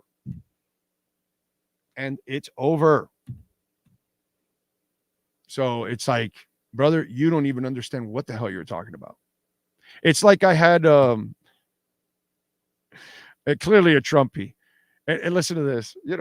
Some of these Trumpies, they're not very smart because Trump isn't smart. He's a stupid man. And so he goes, well, they should have listened to Trump. He told me this on Twitter. Trump wanted to refinance our debt. I'm like, bro, that's not how it works. Yeah, let's go take our 34 trillion and hey, Fidelity, will you refinance it for us? 34 trillion. We're adding $1 trillion in debt every 100 days. It's just, there is not a lot of common sense in this world, And then when you have stupid people that are in the forefront, and then they are leading more stupid people, that's why our society is loaded with stupid people. Refinance our debt. Like it's some car payment. Like, yeah, I'm a little over here. I got about 7,000. I got to refinance. Yeah, I got to refinance my house. It's 370. No, let's go refinance $35 trillion. Yeah, because everybody's got $35 trillion ready to refinance. Yeah, come on. Everybody can take on that debt. Some of you out there, nobody's smart, man. Nobody's smart. The meme coins are driving the Solana price right now. Yes, it is XJ. You are correct, sir. I suggest accumulating Bitcoin over Swan Bitcoin and keep it in cold storage. I have no problem with that. Swan's a great place, and keep it in cold storage. I think a combination of gold and gold mining shares along with Bitcoin is a prudent investment. I don't have a problem with that. I don't have a problem with that. The only thing is with gold, make sure you own the gold, not the paper that says you have gold. You need to have the gold physically because I don't believe in that. I don't believe all the people that have their paper slips that they have their gold, that they really have all the gold. That's one thing I would say to anybody that buys gold. Make sure you own the gold. Okay? Keep it in a vault, in a safe deposit box somewhere, whatever, but you better own the gold. No, not some paper that says, oh, yes, you have this amount of gold. I don't believe they're holding your gold. Just like banks don't have your money, I don't believe all the gold that people say that they have is actually there if they had to spread it back around. So make sure you physically own it. You know, it's kind of like I'm not an ETF guy. I'd rather you own the Bitcoin yourself. I think that's the best way because you'll never own the Bitcoin. What they'll do is they'll pay you off and they'll keep the Bitcoin for themselves and it'll continue to climb. When you divest out of it, they can keep the Bitcoin if they want, or if they need the money to pay you back, they'll sell it and then pay you back, obviously. But if not, they have the option of keeping it. You don't. You know? All right, we're out of here. We appreciate it. We thank Ira Winderman. Full 3 hours today, man. Full 3 hours. Appreciate all of you out there. We thank Sean Stanley, the man, the myth, the legend that masters this program every single day. We'll see you tomorrow. And remember, on Wednesday, 4 o'clock, live at the Youth Fair. We'll see you tomorrow. Same time, same place, same bat channel.